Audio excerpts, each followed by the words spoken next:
Fan Sports Desk, a Sports Center update on 1080 The Fan. Ryan Buckley with this Sports Center update. First on the Fan, Week 11 in the NFL wraps up tonight with the Texans visiting the Cowboys. CeeDee Lamb listed as questionable from Dallas, but is expected to play. Kickoff at 5:15 on ESPN. The Texans favored by a touchdown on the road. In New York, the Giants have benched quarterback Daniel Jones and will turn the offense over to Tommy DeVito, with Drew Lock serving as the backup. In the college game, the Oregon Ducks remain number one in the country after their 3-point victory at Wisconsin Saturday. Ohio State, Texas, Penn State, and Indiana round out the top five. Oregon on a bye this week before closing out the regular season at Husky Stadium. Meanwhile, number 2 Ohio State and number 5 Indiana will battle for a spot in the Big Ten title game this Saturday. A pair of Ducks earning honors from the Big Ten Conference for their performance against the Badgers. Mateo Uiagalelei winning Defensive Player of the Week, while kicker Atticus Sappington wins Special Teams Player of the Week.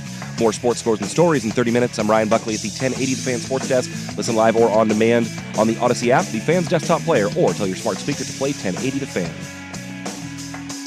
The original home of the Herd with Colin Cowherd. Weekdays 9 to noon, 1080 The Fan.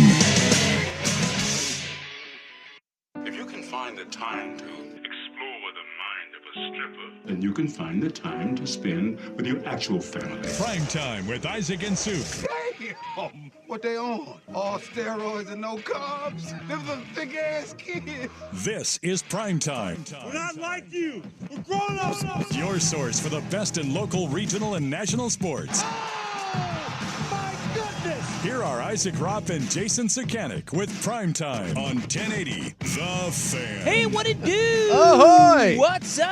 Just warn everybody, Rob's feeling a little frisky today. Feel a little cocky. Feel a little cocky. Rock chalk. Little punchy. Rock chalk. Little cocky. Number one in the country, knocking off undefeateds. It's good to be Kansas. Good to be Kansas. Actually, it's not. We're 4-6. What? 4-6? Yeah. That's our record. Well, not in basketball. Oh, you're Basketball, talking about... Well, basketball's number one. Who cares about basketball? We're a football school. You just got done knocking off an undefeated Are you going to get team. Colorado too? That's the big question. Hey, dude, I think we are. I think you might also. I think we are. I think you might get Coach We got a Prime and good company. shot. Well, I don't know. I mean, listen, if we're being honest, they tried to give you that game. You just didn't want it. No, we didn't want it. We're like, hey, here, take And it. we've done that 6 times, and the other team has wanted it. When it's 4th down and you need 5 to keep your undefeated season alive, and then you jump off sides, it's not good. Well, and then and you going gave into us- going into the half, we're You like, gave it- we don't want this. Well, if you didn't see, which you probably didn't, Kansas, my Jayhawks beat BYU. They knocked them off in Provo. Yeah, who we thought they are. 17-13. Very low-scoring, weird game. I don't know if you've noticed this, but the last couple They weeks, are who we BYU has thought they decided were. to not have an offense. Hey, It's a bold strategy. Hey, Oregon tried it. BYU, Yeah. very overrated. Yeah. Well, and I told you that going into the game. The regression was coming. He's not any good. Look, he's fun because he's BYU. Why is he fun? And because he's the Huckin' Hebrew. He's got the gunslinger He's thing a- going on. But he look, sucks. well, he's not very good. I wasn't impressed. I've told you that all year. He has. This thing, BYU fan gets so mad at me, but like, I'm just realistic about who they are. It's been a hell of a ride. So, But they were like Miami. You knew eventually it was going to come to an end, and it came to an end against a 3-win team. if you didn't see it, there were 2 instances where BYU gave us the game. Yeah. And we were due this kind of luck. Yeah. Did you see that somebody put together a luck rankings? Mm-hmm. And BYU was number 1 luckiest team in college football, and Kansas was number 134 out of 134. Well, I think what we can determine is, 1, Kansas is a bunch of godless heathens, and BYU has not 1 but 2 entire religions behind it. When you get Mormon Jesus and Jewish God, what are you talking about? Didn't seem to work out for you on No, Saturday. no, it didn't work out. What do we say now? Well, he might have been busy doing other things. I think he was at the UFC fight. He was with, tending to Mike Tyson's. Well, no, that was ego? Friday. He was there with Trump and all the other guys at the UFC fight. I think he was busy doing that. So at the end of the first half, first of all, Kansas could not stop BYU. No. But for whatever reason, We decided- BYU still can't score. Well, we decided to not score again. It's a bold strategy. I mean, we couldn't stop you. No. You were getting yards at basically 8 a clip. Yeah. And then we got to the red zone and we're like, nah. So at the end of the half, right, like seconds before the half, Yeah. I think it's 10-10. Might be 13-10, but I think it's 10-10. BYU just gives us an interception. Yeah. And by give, Easy. I mean here. Yeah, threw it right to here, the guy. We take Okay. it. So Take it. so we saved some points there. And Tony then Romo-esque. in the second half, again, BYU the luckiest team in college football, Kansas the unluckiest. We punt, or no, you guys punt. Wait, Are you no. okay? Are you having a stroke? Well, I'm trying to remember. You talking about the quick kick, I'm assuming? We punt. Oh yeah. Jalen Daniels did a little. Yeah, I don't know what you're doing. Bottom line is, Well, I'm BYU, trying to describe what the hell happened. Give me my moment. are you that geared up? You're like, someone punted. Yes. So you Kansas punted, and there's two bros at about the 4-yard line. Yeah. They're duking it out. Yeah.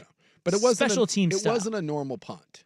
No, it was the quarterback punt. They quick kicked it. A little quick punt. And somehow, And then it hit the BYU guy's helmet, not the Kansas guy. no. The previous 7 games, it would have hit the Kansas guy.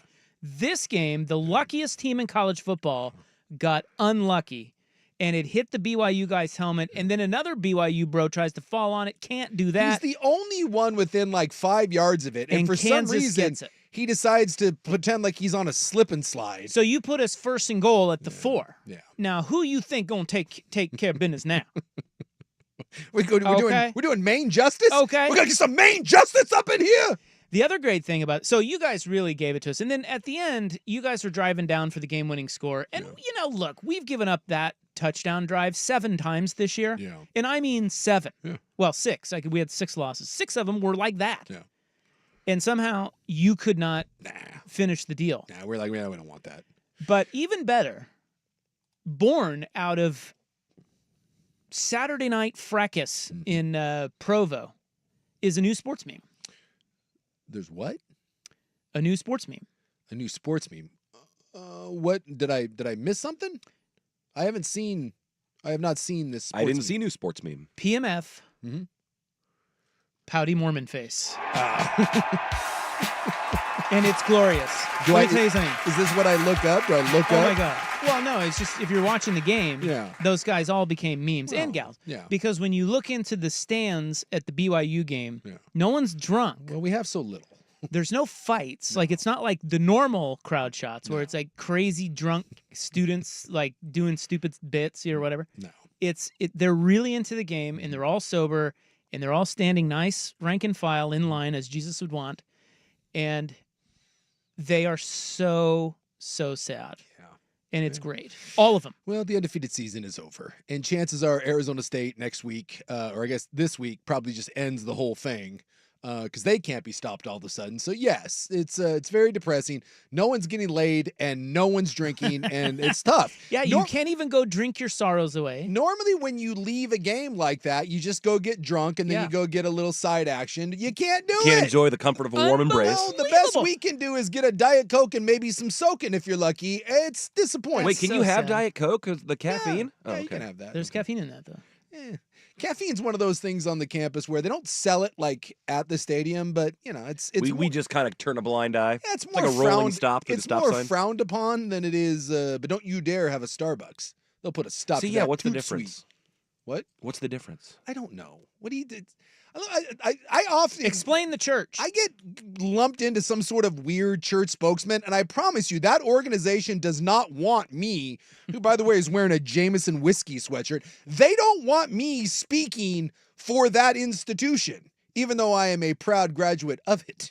You don't want me being the spokesman. You're so right that I think the crowd shots when BYU is losing in Provo, the Pouty Mormon face shots, they are a product of this was the highlight of their week. That's all you got. That's it. And because they're losing, there is nothing to look forward to. No sex, no drugs, pills, nothing. rock and roll. This is what we've got. So I went to a Las Vegas Bowl between Oregon and BYU. And like for Oregon fans, it's like, sweet, we're going to go to Vegas. We're going to go gamble. We're going to go to clubs. Yeah. We're going to go to gentlemen's clubs. We're going to do, and like, we talked to some BYU people. We're going to bet on the game. We talked to some BYU people about like their highlight. They went to the In-N-Out Burger. They're fired up. Look, there's a reason why when I went to bowl games, I went and got the gear from the other team. And I became very good friends with the Louisville Cardinal and the Tulane Green Wave. Like, you got to, you What got do you think- to make adjustments. What do you think is the most popular Mormon visitor attraction in Vegas?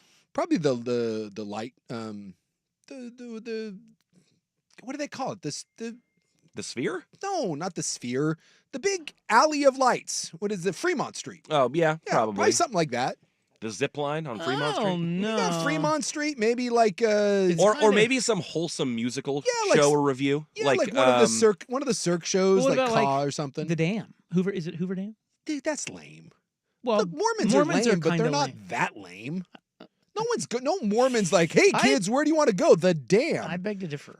Plus, you have to say damn, and you can't do that. So it's more like you're going to the darn, and that's no. They're not that. They're normal people, normal-ish. No, I know they are. It's just they are pretty lame. I mean, and they would admit as much. So it's probably Hoover Dam. Yeah, I mean, Vegas was always weird because like I had family members that would go to Vegas, and I'm like, yeah, and then I'm like, oh yeah, it's you're Vegas. I don't know, like you could go. Isn't there like a roller coaster at one of the casinos New or York, something? New York. New York, Yeah. yeah. And I think- Or the Space and Needle. you can gamble. You can? That's Wait, allowed? what? Yeah, they don't gamble a bunch, but you can. Okay. Well, that Yeah. changes things a little bit. I didn't know that. I don't think many of them do. I but didn't see but many you a cougar can. in the casinos when I was there. I but- don't believe that gambling is. I don't think it's outlawed. I've told the story that when we played in my freshman year, we played in the WAC championship when we were in the mighty Western Athletic Conference, and we played, I think, Air Force. And the title game was in Vegas, and that's where we kicked out our best player, which good move on our part. We lost. And we kicked out like 3 guys that week for various things. And the guy whose basement I lived in, Isaiah Mungale, he got on a heater and won 15 G's Nice. at the tables, and they made him give it back. You're. No. That is criminal. Yeah. What? Give it back to the casino? Yeah. He Not had- like give it to No, a charity? he had to Or the don- church? Yeah, he had to donate. Oh, okay. Yeah. Well, that's a little better. Yeah, he had to donate. The he casino doesn't deserve it. He was not allowed to keep it. Why? It was a whole thing because like a bunch like I'm telling you, we kicked out Ronnie Jenkins, who was our best player. He was the player of the year, and he got booted. We booted like 2 other guys, and so a bunch of guys were doing what they weren't supposed to be doing. And then I think Isaiah got caught up in it because he was out and he was gambling, and they made him. Yeah, he was on a heater. He was a big gambler guy. He used to go over to Wendover, which is like that's the town on the Utah-Nevada border where you would drive to and gamble. And somehow he got caught up in all of it. And yeah, they made him give away he couldn't keep the That's money. And awful. I was like, oh Wow. my gosh. That's crazy. It was no go. By the way, I looked up TripAdvisor. Now, this is 10 years old, okay? Yeah. So take it for what it's worth. Yeah. But TripAdvisor, Mormons in Las Vegas, favorite things to do. Yeah. Number 1, Hoover Dam. Get right the hell out of town. Yeah. Number 2, Lake Mead. Also on the list, Old Mormon Fort Historic Park. See, They're really having a hoot there. I'm Are telling any you, of these man, things in Las Vegas? this is not. I'm convinced. None of it's in Las Vegas. Well, not really. I don't believe that to be the. I will reach out to some Mormon brethren that I'm still in contact with who are in good standing. I do not believe that when the Gillespies go to Vegas, that they're going to the Hoover Dam. I don't believe it. I'm hard pressed. Okay. I think it's more just wholesome things to do on the Strip. I think you're seeing some lights. You're probably taking in a show. Maybe the Beatles spectacular, something like that. Adele, although she curses, I don't know. They're not going to the Hoover Dam, and they're not going to an old Mormon fort. Let's not make the Mormons out to be like. Oh, easy they're with not this the commentary. Easy. They're not the Easy. Quakers, or not the Quakers. What are the Amish? The Amish. They're not the Amish. I mean, they're not. They're not the Amish. They're not the Amish. a little more modern, but it's close. A more Well, industrious bunch. Now we're not even undefeated anymore, and I'm convinced. My derm was rocking. So I have my dermatologist. Yeah. He went to Yeah, BYU. he went to And BYU. believe it or not, I went to the derm this week. Yeah. He said, "What are the odds? Kansas BYU week, we meet." Yeah. He had he was rocking some nice new. In defense of your statement that Yeah. you're not the Amish, he was rocking the nice new hot customized BYU Nike. What's the big popular Nike shoe that everybody wears? Like the Air Monarchs? Yeah, like the dad shoe? The Air Force Yeah. Ones or Or something. yeah, like the Nike dad shoe or the cool Nike like it's the cool Nike shoes. probably an Air Force I don't- One or I a don't- Dunk Air or Force something One or like that. something. Yeah, it's like an Air Force with BYU colors and BYU Cougars written on the top. Okay, there you go. Yeah. See, they're That's not. that's not very Amish. No, You know. we're not the Amish. Well, I'm not either, but I'm just saying that is a group. Are they the wildest group? No, but they're not the Amish for God's sake. They are probably the least wild group.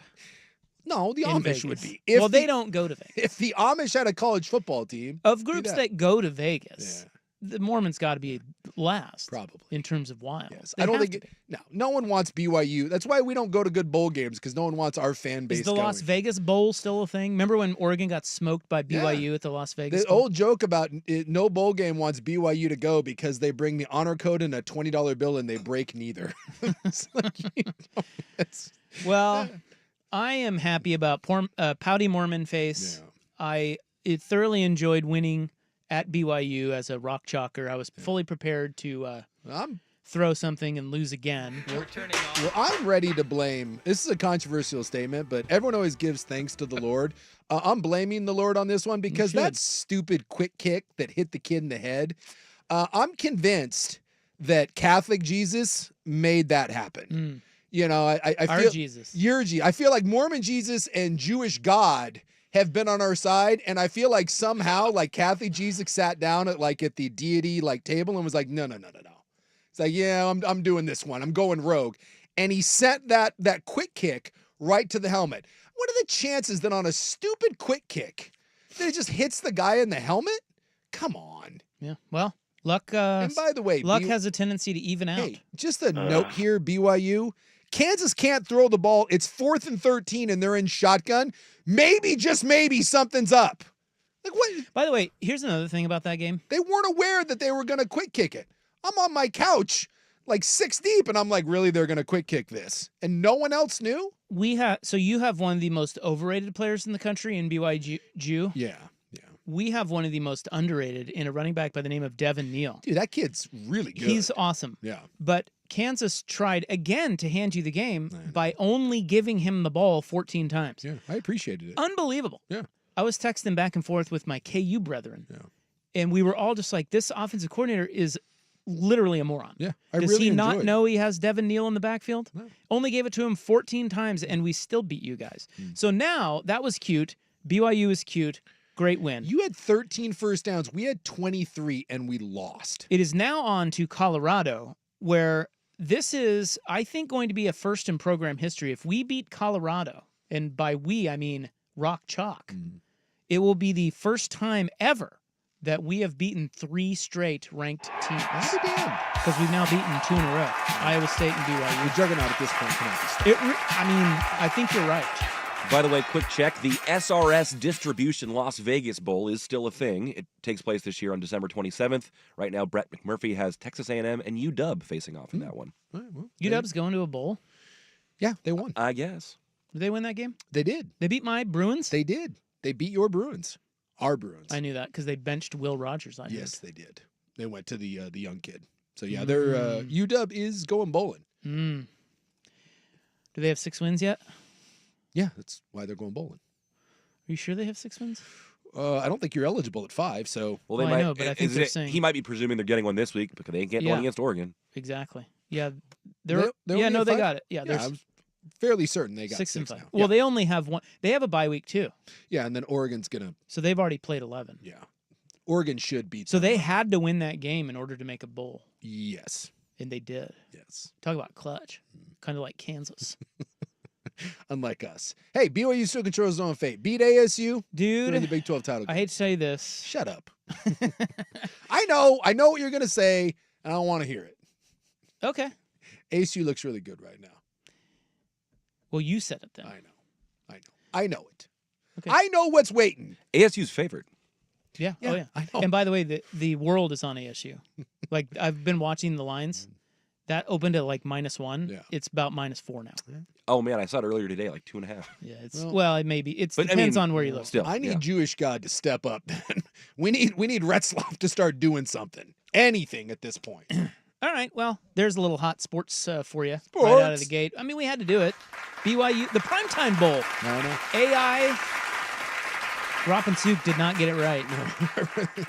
Rob just sent me one meme. He sent me one of Rob Riggle opening his shirt And revealing a Jayhawk And logo revealing a out of the And then zip-up doing hoodie. the Yeah. hey, Yeah. Hey, check this That's all out. I you got. See this? approve? See this right here? It's the one thing. Less is more. Yeah, understand. Poll question next on the Fan. The home of dirt and spray. There wasn't a whole lot of shock and couldn't believe what was happening. This team was prone to lose to a San Jose State-esque team. You can pass on this Oregon State team even with their guys back. And I wasn't really sitting there stunned. What's stunning to me is just how inept they look, and they're coming off of a bye. Dirt and Spray. Weekdays 6 to 9 a.m. on 1080 The Fan. Now, here's a quick look at Portland traffic. A couple of slowdowns for your ride on northbound I-5. The first between the Markham Bridge and I-84. And you'll hit the brakes again approaching the Interstate Bridge beginning right around Lombard Street. I'm Kim Vestal with traffic. This traffic report brought to you by TriMet. TriMet is hiring light rail technicians. Starting pay over $41 and a hiring bonus of $7,500. Learn more at trimet.org/maxtech. In the dynamic world of programmatic ad buying, Viant is your ultimate CTV partner. Target with precision. Buy with confidence. Viant empowers you with AI-driven technology that reaches your audience where they engage most, ensuring your message hits home. And the campaign results? Transparent, thanks to Viant's advanced measurement suite. For media buyers who demand the best, Viant delivers. Viant, elevate your CTV campaign performance. For more than 50 years, PG Long has been the Pacific Northwest's premier choice for floor covering, cleaning, and restoration. Prompt service, superior product knowledge, and quality materials are the foundation of all their customer relationships. Whether you're turning rental properties, flipping houses, or working on new construction projects, having partners you can trust makes all the difference. Before you take another step, call PG Long for a bid to experience the difference. PG Long, your Northwest flooring experts. Online at pglongllc.com.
All right, time to get into the rest of stuff, which doesn't really matter compared to Kansas's win at BYU. That was of all the things that happened this weekend, that was that was very sportsy. Can we take one moment to talk about Ryan Clark's jacket? Just one. Sure. Yeah. That's wild. Why don't you describe it to everyone? So looking at it from the front, it looks like he's wearing two different jackets sewn together. One is a plain navy, and the other is a plaid and gray navy. I think he's auditioning for the role of Two-Face in the next Batman movie. Or a role on Project Runway. And he does this a lot. And he also has his own pendant that he wears. Yeah, his signature logo, That's apparently. oversized, which is awfully narcissistic, but okay.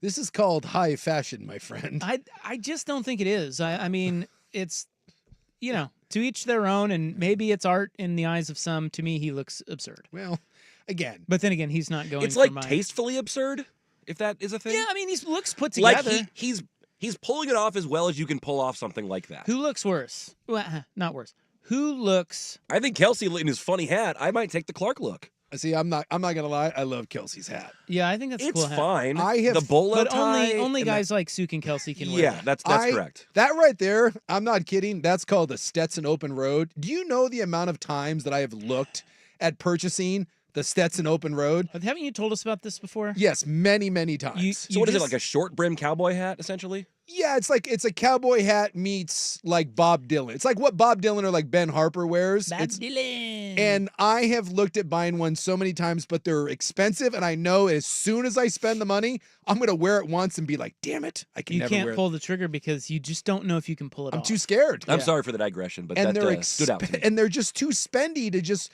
throw it out there. I need someone. How much are they? I need to rent an open road hat. They're like $400. Oh my god. Yeah, they're depending on what you get. Why? They're like a lot of them are made out of beaver. Yeah. Yeah, and it's like the thickness of the felt. So Side note, ever eaten beaver? Like the cheapest one you're gonna find is probably $275, and they can go up to like $700-800. Why doesn't your BTJ get you one? Well, again, I don't even want her to buy me one because then I'll be obligated to wear it. And what if I put it on once and I'm like, oh my God, I look like an idiot? Well, I mean, I just think you lean into it. I don't know if I have the guts. I tried that once with Hank Williams Jr. glasses. Didn't work. I bought Hank Williams Jr. glasses and they were the same thing. They were like $250, $275. Wore them once and was like, oh my God. These have to go back. Now, they were like, why did you think they had to go back? Just because you didn't feel right in them? Oh, I looked ridiculous. Well, to you did, but did you to other people? I don't know. Because sometimes even if you think you look ridiculous, it's not like Cam Newton always thinks he looks fly. I don't even think I think Cam Newton does always think he looks fly. I don't know that he does. I think he does. He just rocks it. He just leans into it. I don't even know if they made him out of the house. Like I put him on and was like, yeah, Like I caught a glimpse and I was like, I don't think I can do this. I kind of like Dion's shades, but I'm same thing. Yeah. I won't. It's a bold I can't move. pull that I just off. So who maybe do you, on the golf course you could. I don't think so. I think maybe you could. Well, I don't like to wear them out there on the golf course. Well, then maybe the 19th hole. Who do you think looks better, Cam Newton in his style or Ryan Clark? Ryan Clark looks way better. Really? It's more out there, but it's more refined. Ryan Clark looks put together. Cam Newton looks like he flew on a hot air balloon across the country to teach kids how to read. Like I don't know what the hell that is. Cam Newton is just a circus of zany hats. It's some sort of Willy Wonka meets Reading Rainbow. I don't know. Like he owns a chocolate factory somewhere. It's I don't know what that is, but he spends a lot of money on it. And so at least Ryan Clark's are suits. Ryan Clark looks no, not even suits. I mean, he just looks professional. He looks yeah. If I saw Ryan Clark, I'd be like, dude, everything you're wearing looks really high end, and I can't afford it, and I think it looks silly, but it works for you. When I look at Cam Newton, he just looks like a fashionable bum. He looks like an idiot. He looks like he's going to open an art gallery. Yeah. So Ryan Clark way better than Cam Newton. Has Ryan Clark ever talked about where he gets his clothes? Who his tailor is? Like where he? I bet you he has his own. He has his own thing. I tell you what, I got to commend him on one thing. Yeah. You know, when you get on TV, pretty much everybody dresses the same. Yeah. He's out there. Yeah, he's like saying, "Hey, I'm going to do my own thing," and I appreciate that. That's what I'm saying. And like you said, he owns it. There is no self-consciousness when you're wearing a half checkered, half solid suit. I'm going to come in that tomorrow. And please, can you do the Damian Lillard and wear no shirt underneath it as well? You see people roasting Tony Romo's kid for his half jersey, half Allen, half Mahomes. Wait, what? Why is there so much going on right now? What is happening? For God's sake. Tony Romo's kid? So Tony Romo was doing the Chiefs Bills game, and he brought his kid to the game, and internet is roasting his kid because he had a split jersey, half Bills Josh Allen, half Chiefs Patrick Mahomes. And people are saying we should bring back bullying because people shouldn't wear That's terrible. Yeah, his name's like Hawkins or something too. I don't know what his name is. I didn't know Tony Romo had a kid that big. He's got two. He's got Hawkins and Rivers. Whoa. Did he name one after Philip Rivers? I don't know. But yeah, the split jersey thing. Yeah, what's he doing there? That's just because his dad's broadcasting the Because he game. likes both guys. I don't know. Look, bottom line is, unless you're one of the Curry family members and you've got like brothers playing, don't do the split jersey thing. I've seen the college parent where like I've got a kid on each team. That's kind of cool. But Bruce Phalange, aka the Kelsey mom, she wears those, and that's fine.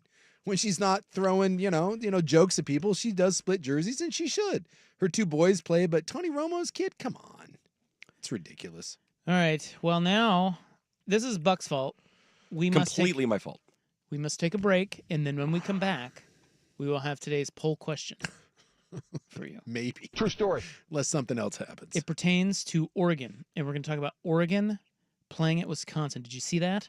I did see that. Did you see that game out there? Well, I'll tell you what. I thought that was just going to be. I really did. I thought that was going to be the witches of November just jump up and get you, and they found a way. I had the same feeling. Yeah. See, I didn't. You didn't? You felt good about it. You felt good? Mainly because Wisconsin had me at quarterback. I will tell you what, that kid, I'm often shocked when you watch a football program like that, and you're like, that's the best. Yeah. Unfair that they fired the coordinator because that kid was terrible. Yes. Well, they did lose Tyler Van Dyke. I mean, they got Van Dyke. They got That's right. Van Dyke. And they lost him in the first or second game? He got hurt. But if you're the coordinator, you're watching that, you're like, really? That's why you're firing me? You go right to hell. Yeah, he probably liked it. That was bad. It's like, fine, I'm out of here. They Can't did get work with this 13. crap. He got 13 points on the number one team in the country. Probably be lauding him. The kid's so, is it O'Rourke, or is it, what was it? What was his name? I don't know. Not going to play in the NFL? No, it was bad. Poll question next. Here's Buck. Now, from the Fan Sports Desk, a Sports Center update on 1080 The Fan. Brian Buckley with this Sports Center update. First on the Fan, Week 11 in the NFL wrapping up tonight with the Texans visiting the Cowboys. CeeDee Lamb listed as questionable for Dallas, but is expected to play. Kickoff at 5:15 on ESPN. The Texans favored by a touchdown on the road. In New York, the Giants have benched quarterback Daniel Jones and will turn the offense over to Tommy Cutlets DeVito. Drew Lock will serve as the backup. In the college game, the Oregon Ducks remain the number one team in the country after their 3-point win at Wisconsin on Saturday. Ohio State, Texas, Penn State, and Indiana round out the top five. Number 2, Ohio State takes on number 5, Indiana, this weekend while the Ducks are on a bye. A pair of Oregon Ducks earning honors from the Big Ten Conference for their performance against the Badgers on Saturday. Mateo Uyunglele winning Defensive Player of the Week in part for his game-saving interception, and kicker Atticus Sappington winning Special Teams Player of the Week for knocking through 3 field goals. Meanwhile, in Corvallis, Beavers quarterback Ben Gulbranson's status for this weekend's game against Washington State is uncertain. Gulbranson didn't make the trip to Colorado Springs last weekend because of an undisclosed injury. More sports scores and stories in 30 minutes. I'm Ryan Buckley at the 1080 The Fan Sports Desk. Listen live or on demand on the Odyssey app, or tell your smart speaker to play 1080 The Fan. The Fan is live on YouTube and Twitch. And now, Window Nation brings you on-demand videos. Watch Window Nation's window into 1080 The Fan. All right, gentlemen, this is Emmett Smith on behalf of Depend, and I've got the perfect play. Run straight to your doctor's office for a life-changing catch. Because when prostate cancer is caught early, it's up to 99% treatable, and one blood test might be all it takes. And now through November, Depend is donating to the Prostate Cancer Foundation for select purchases. Talk about a great play. From September 1st to November 30th, Depend is donating 40 cents to the Prostate Cancer Foundation for Depend Shield Guards Real Fit products purchased in the U.S. up to a maximum of $300,000 void in Mississippi.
right.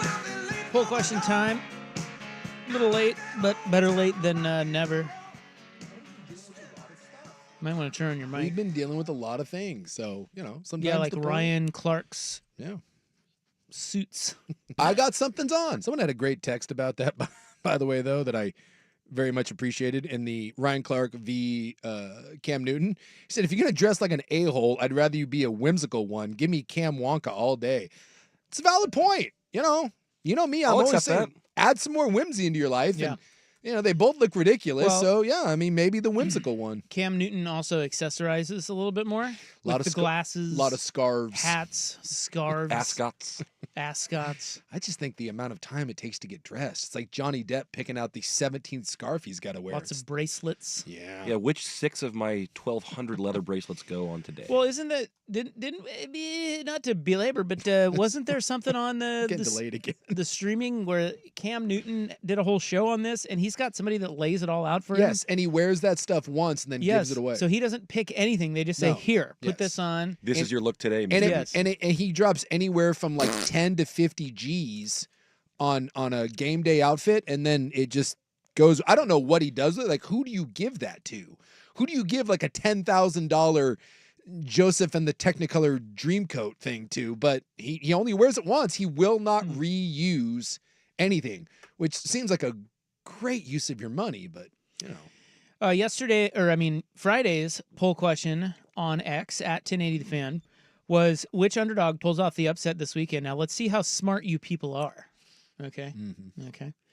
31% winning the poll was Utah over Colorado. Yeah, that didn't happen. Not even close. No, you think Wisconsin has a bad quarterback? Yeah. I give you Utah. Utah's terrible. Yeah, I was watching that early Mhm. and thought, oh my God, I have to change the channel. And then I was stunned to find out that Utah actually scored 24 points. I know, it's kind How of a did shocker. they do that? Ugh. Because I didn't watch it after You don't it was need out to. of hand. Utah's bad. 28% said Tennessee at Georgia, which did not happen. 24% said Kansas at BYU, which did happen. And by the way, even as a Cougar, which one did I say? I said if one of these is going to happen, it's going to be Kansas. And 17% said Wisconsin over Oregon, and that almost happened. Damn near. But did not. No, mainly because Utah and Wisconsin, they have the same person playing quarterback. I mean, it shocks me because I'm not trying to pretend that I was the world's greatest football player, but I was on college scholarship and was a pretty good player. And it shocks me that major programs, Wisconsin, a better program than what I went to, that's the best you can do is that Braden Locke kid. I mean, quarterback is such a weird position because if I was the starting center at a college program and my play was commiserate with that of Braden Locke, I would never be allowed to see the field ever. Like they wouldn't even let me on the travel squad. They'd be like, dude, you are 9th string. Like you are staying at home. And yet somehow these quarterbacks just end up on the field and it's amazing. And every time he overthrew someone or underthrew someone or basically just played like himself, he had the weird pouty Mormon face. Just this look of bewilderment. I can't believe that ball went where it did. Like we were all shocked together every time he made a bad throw. Well, in defense of this kid, isn't he pretty far down the depth chart? I don't know. I mean, Van Dyke was the guy, but I think since then, I think he's been their backup. Has he not been? I think he has been. Yeah. I don't know. Let's find out. He is, how do I say, crap. And his name was Braden Locke. Braden Locke. Yeah. He averaged 3 yards of completion. Yeah, he's terrible. 3. And that's why I thought Oregon was going to win the whole time, although dicey. Now, here's today's poll question.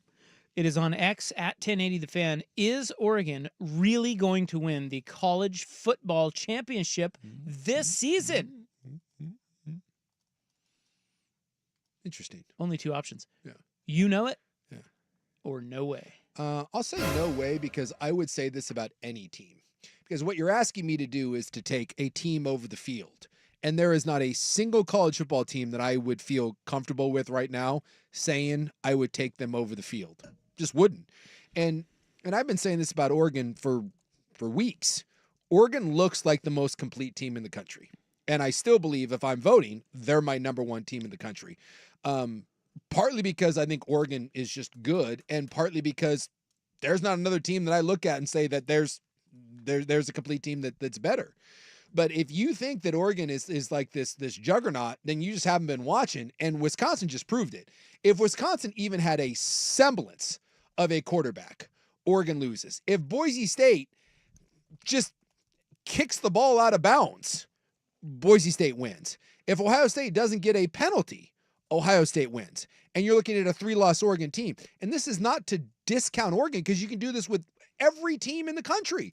You can do this with Texas. You can do it with Alabama. And by the way, they've lost and Oregon has not. You could say this about Alabama. They're a play away. But and Oregon's been a play away 3 different times. The difference is Oregon makes the plays. So yes, Oregon's the best team in the country, but I don't know how anyone can say going into the college football playoff that you feel confident that Oregon is going to roll through this thing. You can't say that about anybody. So if you're asking me Oregon or the field, I will take the field, and I would say that about any other team that you brought up. Well, first of all, I don't think anybody thinks Oregon is a juggernaut or is going to roll through anything. I mean, they almost lost to Idaho, for heaven's sakes. Yeah. They didn't almost lose to Idaho. I mean, they played, sure did, They fella. played poorly against them. I don't think they almost lost, Dude, did they? Idaho had a chance at the end to go win the game. It was 17-14. Wasn't the final 24-14? Well, I think 17-14. Yeah, all these games. It ended up being 24-14. Yeah, but I think it was 17-14 with Idaho with the ball. Yeah. In I think in your territory late in the game. Wasn't great. Dude, I think it was white knuckle. So nobody thinks they're a juggernaut. The question is really just, it's just to gauge how much confidence people have in what Oregon has going on. Yeah. Because that was nip and tuck. But I think that whole game against Wisconsin, there's the fake field goal. There's just so many things we could discuss. But I think in the end, I don't know about you. It sounds like not you guys, but for me, I just felt like Oregon was going to win the whole time because of what Wisconsin was rolling out there on offense. You just could not. There's no way that team was going to go down and get a key score. But the thing is, on that drive where they held them to a field goal in the third quarter, the field was tilted. They were rolling downhill against that. Yeah. Like, I thought the defense I thought we were going to get a redux of that Oregon State game where they just could not stop the run. I thought And Wisconsin, that's what I thought could happen. Wisconsin just needs to go on some 6-minute drives, Yes. eat some clock, and the Wisconsin defense, and I feel bad for And Wisconsin's you would have bet defense. on that? No. I'm just saying, I'm saying the way the momentum was shaping up in that game, with them having the lead and running the ball effectively, I thought they could take that game. Yeah, Well, I had a weird feeling because this is like when I always call them the witches of November, right? When they jump up and they bite you in the ass. And a lot of times it's not that the other team is better. It's just not. You have these games, you sit there and you're like, oh my God. I had this with BYU and Kansas. BYU was better than Kansas in every way. And I was sitting there being like, dude, they're going to lose this game. 100%. I just had that feeling. And you're going to look back, and I thought that was Oregon. And you're going to look back and say, how on earth did we lose to a team with one of the worst quarterbacks I've ever seen in my life? Like, it's just... And yet that's kind of how these games go. And this is where I give credit to Oregon is this year, unlike other years, they're finding ways to win these games. They're finding ways to close them out. And this defense is really, really good. And even though they were getting gashed that one drive, when they needed to, they bowed their back. When the offense needed to, it wasn't pretty, but they got the field goal to kind of go up. The balls it takes to go for it on that 4th down, 4th and 9. And by the way, go back and watch that. The Wisconsin defender, he is a half an inch away from tipping that ball away. Yep. And if he tips that away, I think you lose that game. And big balls Chip McGee over there, Dan Lanning comes out on that play, and I'm like, wow. And I thought that was such a huge turning point. Like, they are just finding little... The game, like games like these are won in the margins, and God, Oregon is finding a way this year to win in the margins. And in years past, even the last 2 years. But to me, that's just execution. Like, this is certain. That game against Wisconsin is certainly what those upsets look like. Yeah, and we all saw it. You know when it started? The second they got that interception in the red zone. Yeah, that's when it's like you look at this and go, "Oh boy, here we go." Yeah. freaking Wisconsin. And then you can see their fans start to get into And it. the 7-minute drive where they're just Yeah. running it down your throat. And Feeling then- like your defenders are on skates, just getting pushed back. all of a sudden, you're losing at halftime. Yeah, their first 4 drives, they had like 6 yards. In fact, I even tweeted out. It was like 3 and out, 4 and out, or something. Yeah, like that. I was sitting there looking at that offense, and I was like, oh yeah, I was like Wisconsin running the old Brian Ferentz offense. I'm like, bold strategy. Let's see if it works out. And then about midway through the third quarter, I was like, oh my God, they're gonna win with the Brian Ferentz offense.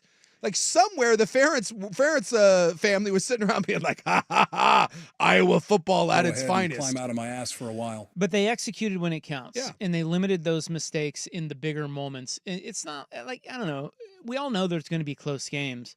That was gutsy. Yeah. And now, that being said, you could look at this and go, well, if Wisconsin had anything at quarterback at all, they were going to get picked off there. Yeah. And that may be true. But they didn't. They didn't. And they haven't yet. And the guy that fell on a texter brings up a great point. Remember the guy that fell on the football in the end zone, the Boise State game after Whittington dropped it? Jaden Lamar, yeah. I mean, dropped dude, it at the 1 yard line. What a huge play. In hindsight, you look back on things like that. To have seasons like this, you have to That's have right. an element of luck, and more than once. And that's where I want to put a pin in it. When we come back, we'll come back, because I asked this of Dan Lanning on Thursday. I said, when you were at Georgia, your first 2 seasons there, you didn't get over the hump. You guys were good, but you didn't win at all. 2021, you did. What did you learn about what it takes? And he kept going back to luck. And there was seriously, I mean, like, these you just teams, need some good fortune. You just, I mean, sometimes it's just that scheduling. It's what happens to the opponent That's you're right. going to play. It's where bye weeks land. It It's really all is sorts of things. so razor thin. I mean, look at the Ohio State game. I mean, look at the Kansas BYU game. Yeah, that was the luckiest team, BYU, versus the unluckiest team, Kansas. And who got the lucky breaks? Flipped. Kansas. Yeah.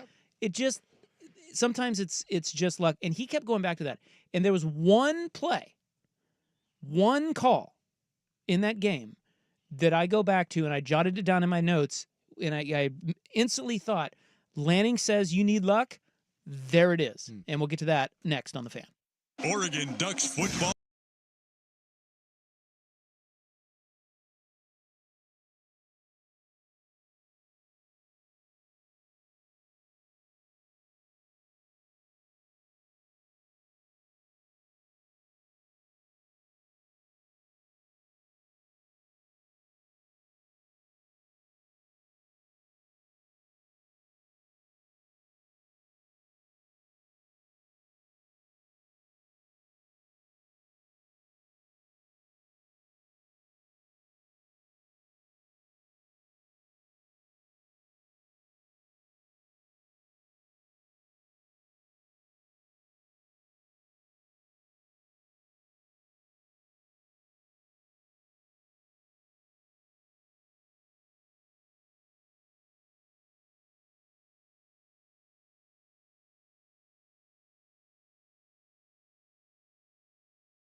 All right, we are discussing Oregon beating Wisconsin.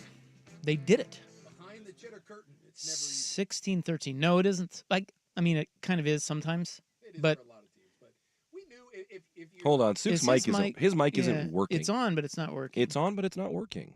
What we got there? Wait, try again, Sue. Say hello. Hello, hello, hello. Yeah, there you are. I don't know what happened there. It looked like it maybe got disconnected or something. Oh, I'm back in. Here we are. Hey. No, we talked about going into Wisconsin. An Odyssey station. There was nothing about Wisconsin on the field that scared you at all. No. But if you were looking at a game that could trip you up, you know, Wisconsin at least has a talent level, tough environment, 8 straight conference game, couple long road trips. You know, it's hard, as someone said on the text line, it's hard to bring your A game, you know, for an entire year. That was one when you found yourself in the middle of a dogfight. I don't think anyone was surprised. I think, you know, there was an idea of like, it's Wisconsin, you're favored by 2 touchdowns. But you would have found, if you would have found that against Illinois, if you would have found that against Maryland or someone like that, where it's into the fourth quarter and you're like, dude, this is nip and tuck. I think those are the ones you'd be like, what? But Wisconsin is a solid program that just hasn't had a very good year and has struggled. But I don't know. I don't think it's no indictment to be in a game in the fourth quarter against Wisconsin. As a matter of fact, I think it's it's a feather in your cap to win a game like that because you did not play your best. It's like this texter said, you don't always bring your A game. And I think it tells you when things you about win, your teams. when you win, when you're with your C game, you're going to have to do that. Yeah. And that's the difference between winning and losing. Yeah, is absolutely. winning with your C game. You're just gonna. I mean, if you're going to finish off a special season, you're going to have games like that. Mm-hmm. So I just don't think that should be an indictment on Oregon. Of course, they're going to have to play better.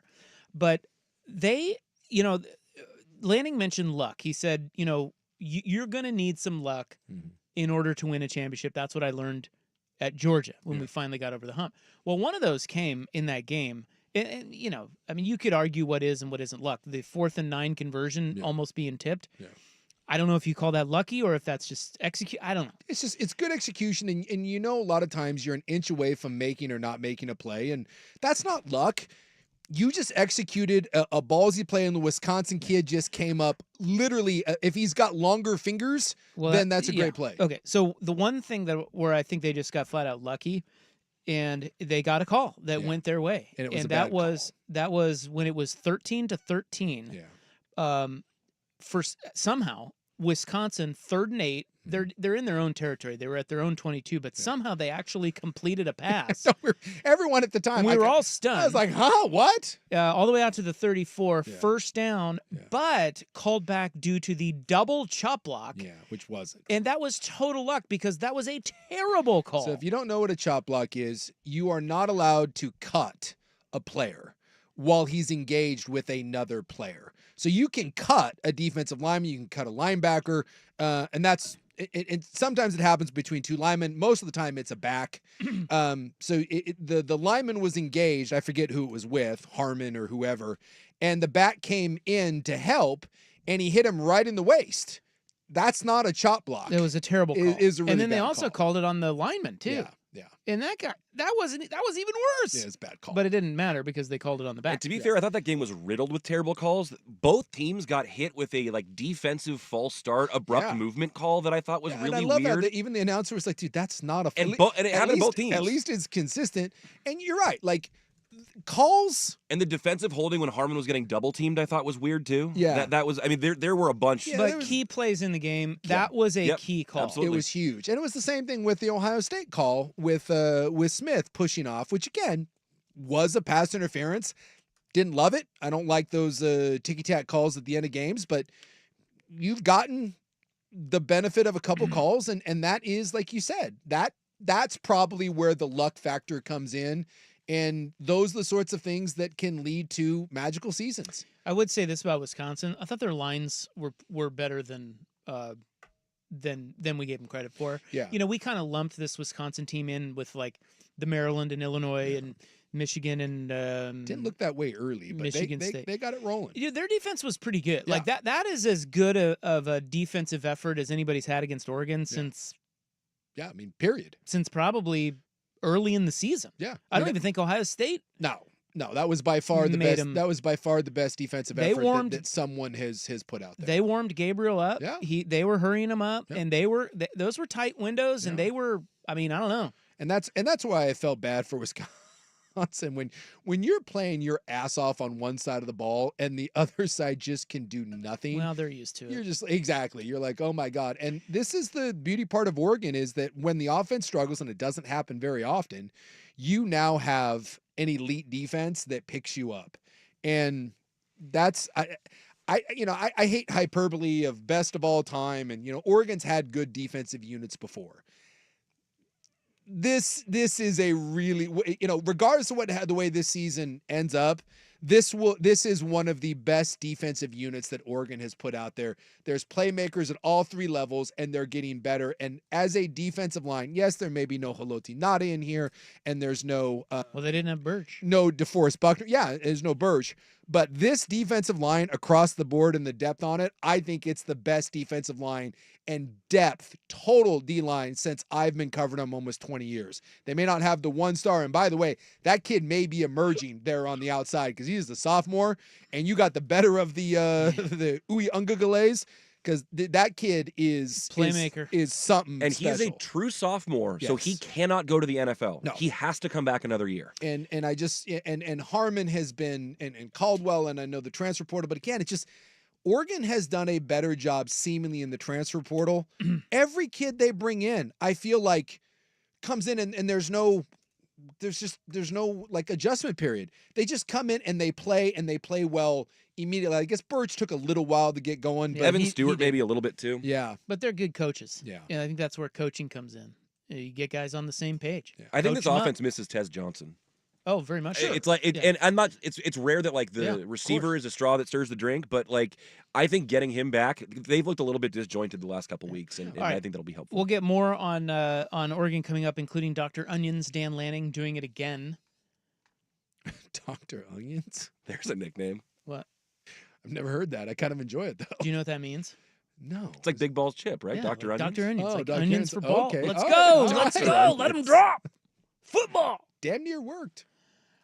So we'll get to that, and then we got our stock watch coming up on the Fan.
From the Fan Sports Desk, a Sports Center update on 1080 The Fan. Brian Buckley with the Sports Center update. First on the Fan, Week 11 in the NFL, wrapping up tonight with the Texans visiting the Cowboys.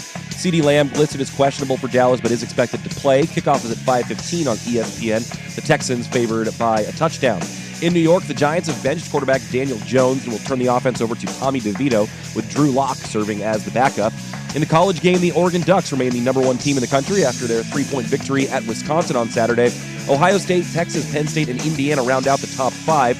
Ohio State and Indiana play this weekend in Columbus. That's a 2-versus-5 matchup, while Oregon is on the bye. A pair of Ducks earning honors from the Big Ten Conference for their performance against the Badgers. Mateo Uyunglele wins Defensive Player of the Week, while kicker Atticus Sappington wins Special Teams Player of the Week. Meanwhile, in Corvallis, Beavers quarterback Ben Gulbranson status for this weekend's game against Washington State still uncertain. Gulbranson didn't make the trip to Colorado Springs last weekend against Air Force due to an undisclosed injury. More sports scores and stories in 30 minutes. I'm Ryan Buckley, the 1080 The Fan Sports Desk. Listen live or on demand on the Odyssey app, the Fan's desktop player, or tell your smart speaker to play 1080 The Fan. Tired of getting dinged by subscriptions? We won't send you a bill. Portland's sports leader, 1080 The Fan. What's the most resilient parasite? Primetime with Isaac and Sue. Can build cities, can transform the world, and rewrite all the rules. That's what I'll be doing every single night. Which is why No! I have to steal it. What are you talking about, Willis? This is Primetime with Isaac and Sue. It's gonna work. It's passable, okay? This isn't terrible. The best in local, regional, and national sports. With no hidden agenda. Primetime with Isaac and Sue on 1080 The Fan. All right, welcome back. Feeling pretty good here. We got Rock Chalk over BYU, and that's really all that matters. It's all that matters. And we will break it down in 75 different ways beginning now. No, I'm just kidding. We're talking about Oregon, Wisconsin. And then we'll have Stockwatch next. But last little bit on this, I felt like that is what I expected out of Big Ten football, more so than all the garbage games we've been getting up to now. Sure. You know what I'm saying? Yeah. Like this, we've been lamenting how lame this run has been in terms of entertainment value in the Big Ten. Yeah. It's just these teams they don't scare you. They can't really. They have no offense. It's boring.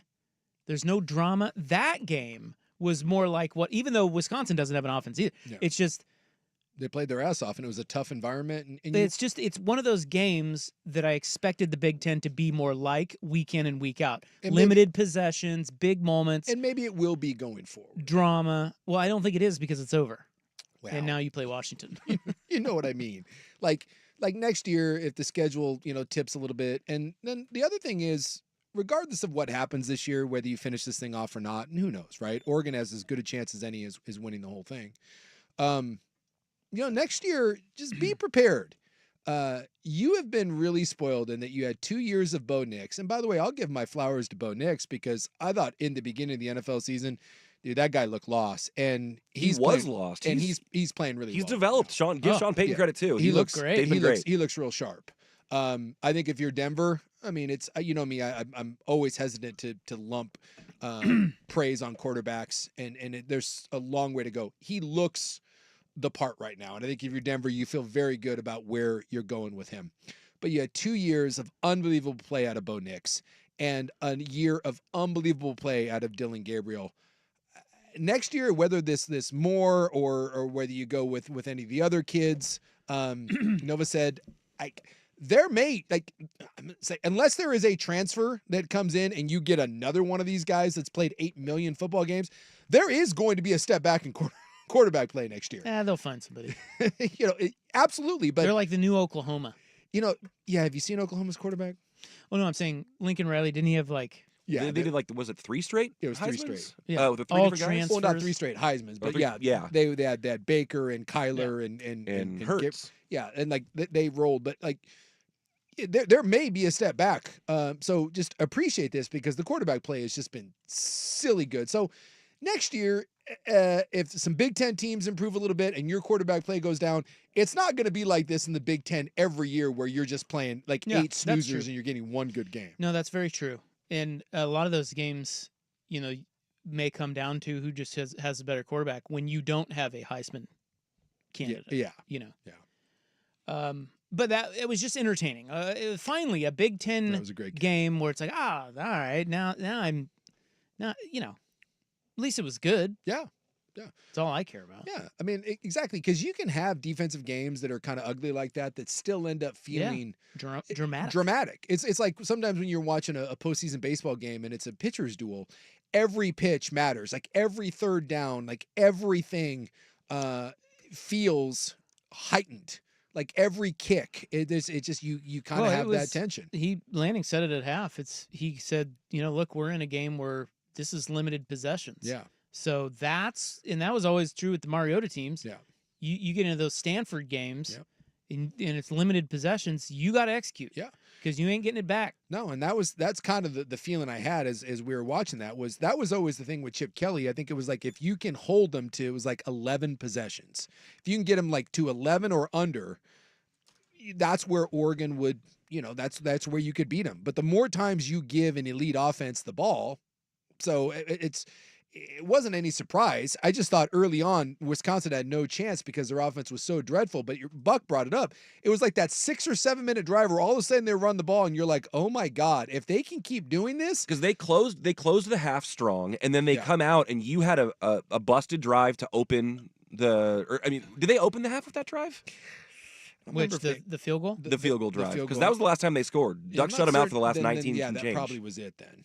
But yeah, I was concerned at that point because it looked like the Ducks' really rigid defense was on skates. Oregon went 4 and out. 4 and out. There you go. To start the second half. Yeah, they basically they held on. I think there was 11 possessions in that game. Basically, that's for it. Oregon, and that's nice the recipe. win. Yeah, if you're going to upset a team that's superior to you, that's how you got to do it. So there was one thing. I don't want to start a whole other thing on Lanning or the jump around thing until later. So we'll get to that. There was one thing that they said early in the game that I want clarification on, and you guys probably don't have it as you're not from Wisconsin. Mm-hmm. Did you notice how long it took the student section to fill up there? And they commented on it? No, I didn't. No. Well, they said, so if you were watching the game early, there was a whole section above the student section. It was about a quarter of it that was empty. Mm-hmm. And whoever was the commentator mentioned, it usually takes them until the end of the first quarter to fill the student section. And I simply have one question. Yeah. Why?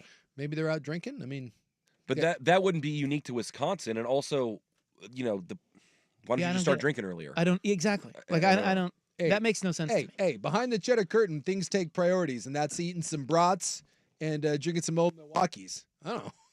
I love that it's a late arriving crowd. I've never late arriving student section. Apparently. I guess, and they file in for your biggest game of the season. Yeah, I don't know. I don't know. That's what cost him. Well, I had questions. I did not, and I don't have an answer because I am not a Wisconsin student. Maybe someone that is listening to the program. By the way, did go to Wisconsin. This pertains to nothing too. I'll just corkscrew it in here. Yeah, do it. Dusty shot me a text Saturday night. He was out at the bars in Wisconsin because he was there at the game. Yes, sideline Dusty, and he was with 2 bros, and he shot me a picture of him with these 2 bros. I'm like, what the hell is this? And those 2 bros were from the all-American city of Salina, Kansas. Boy, they're everywhere.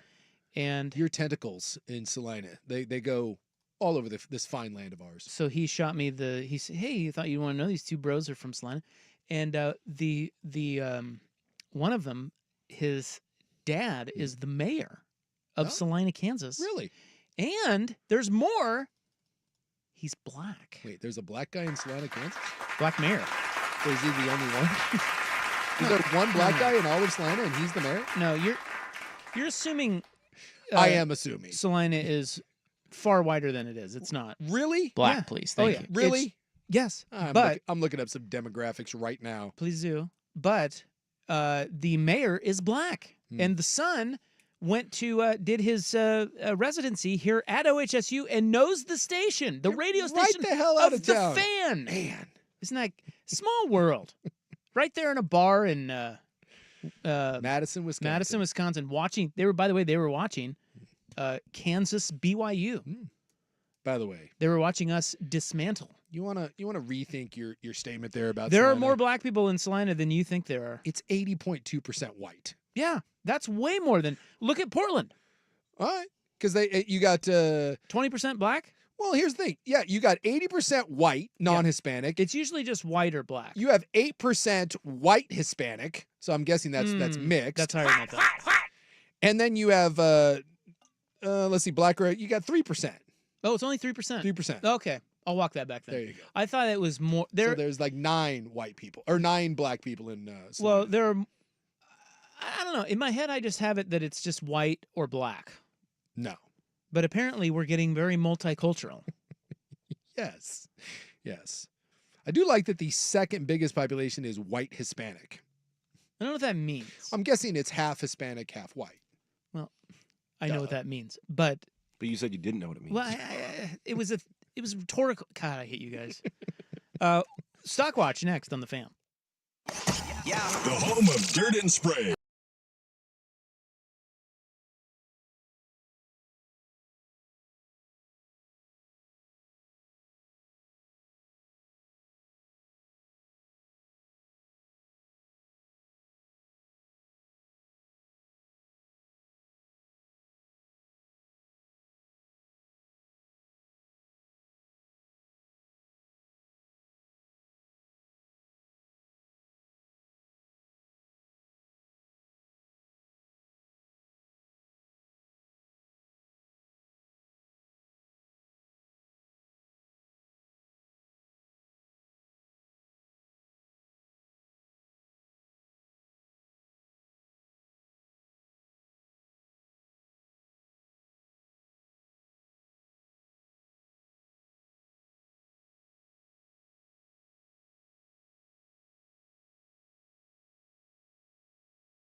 It's Primetime Stockwatch. What's all the hype? Are Isaac and Soup buying it or calling BS and unloading it fast? Sounds to me like you guys are a couple of bookies. Is the hype accurate or a bunch of hot gas? Before you buy or sell, listen close. It's easy to grin when your ship comes in and you've got the stock market beat. But the man worthwhile is the man who can smile when his shorts are too tight in the seat.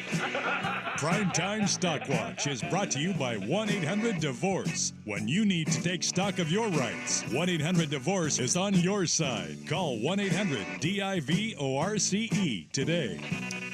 All right, nice to have you along. You probably heard that open right there that we just played for you.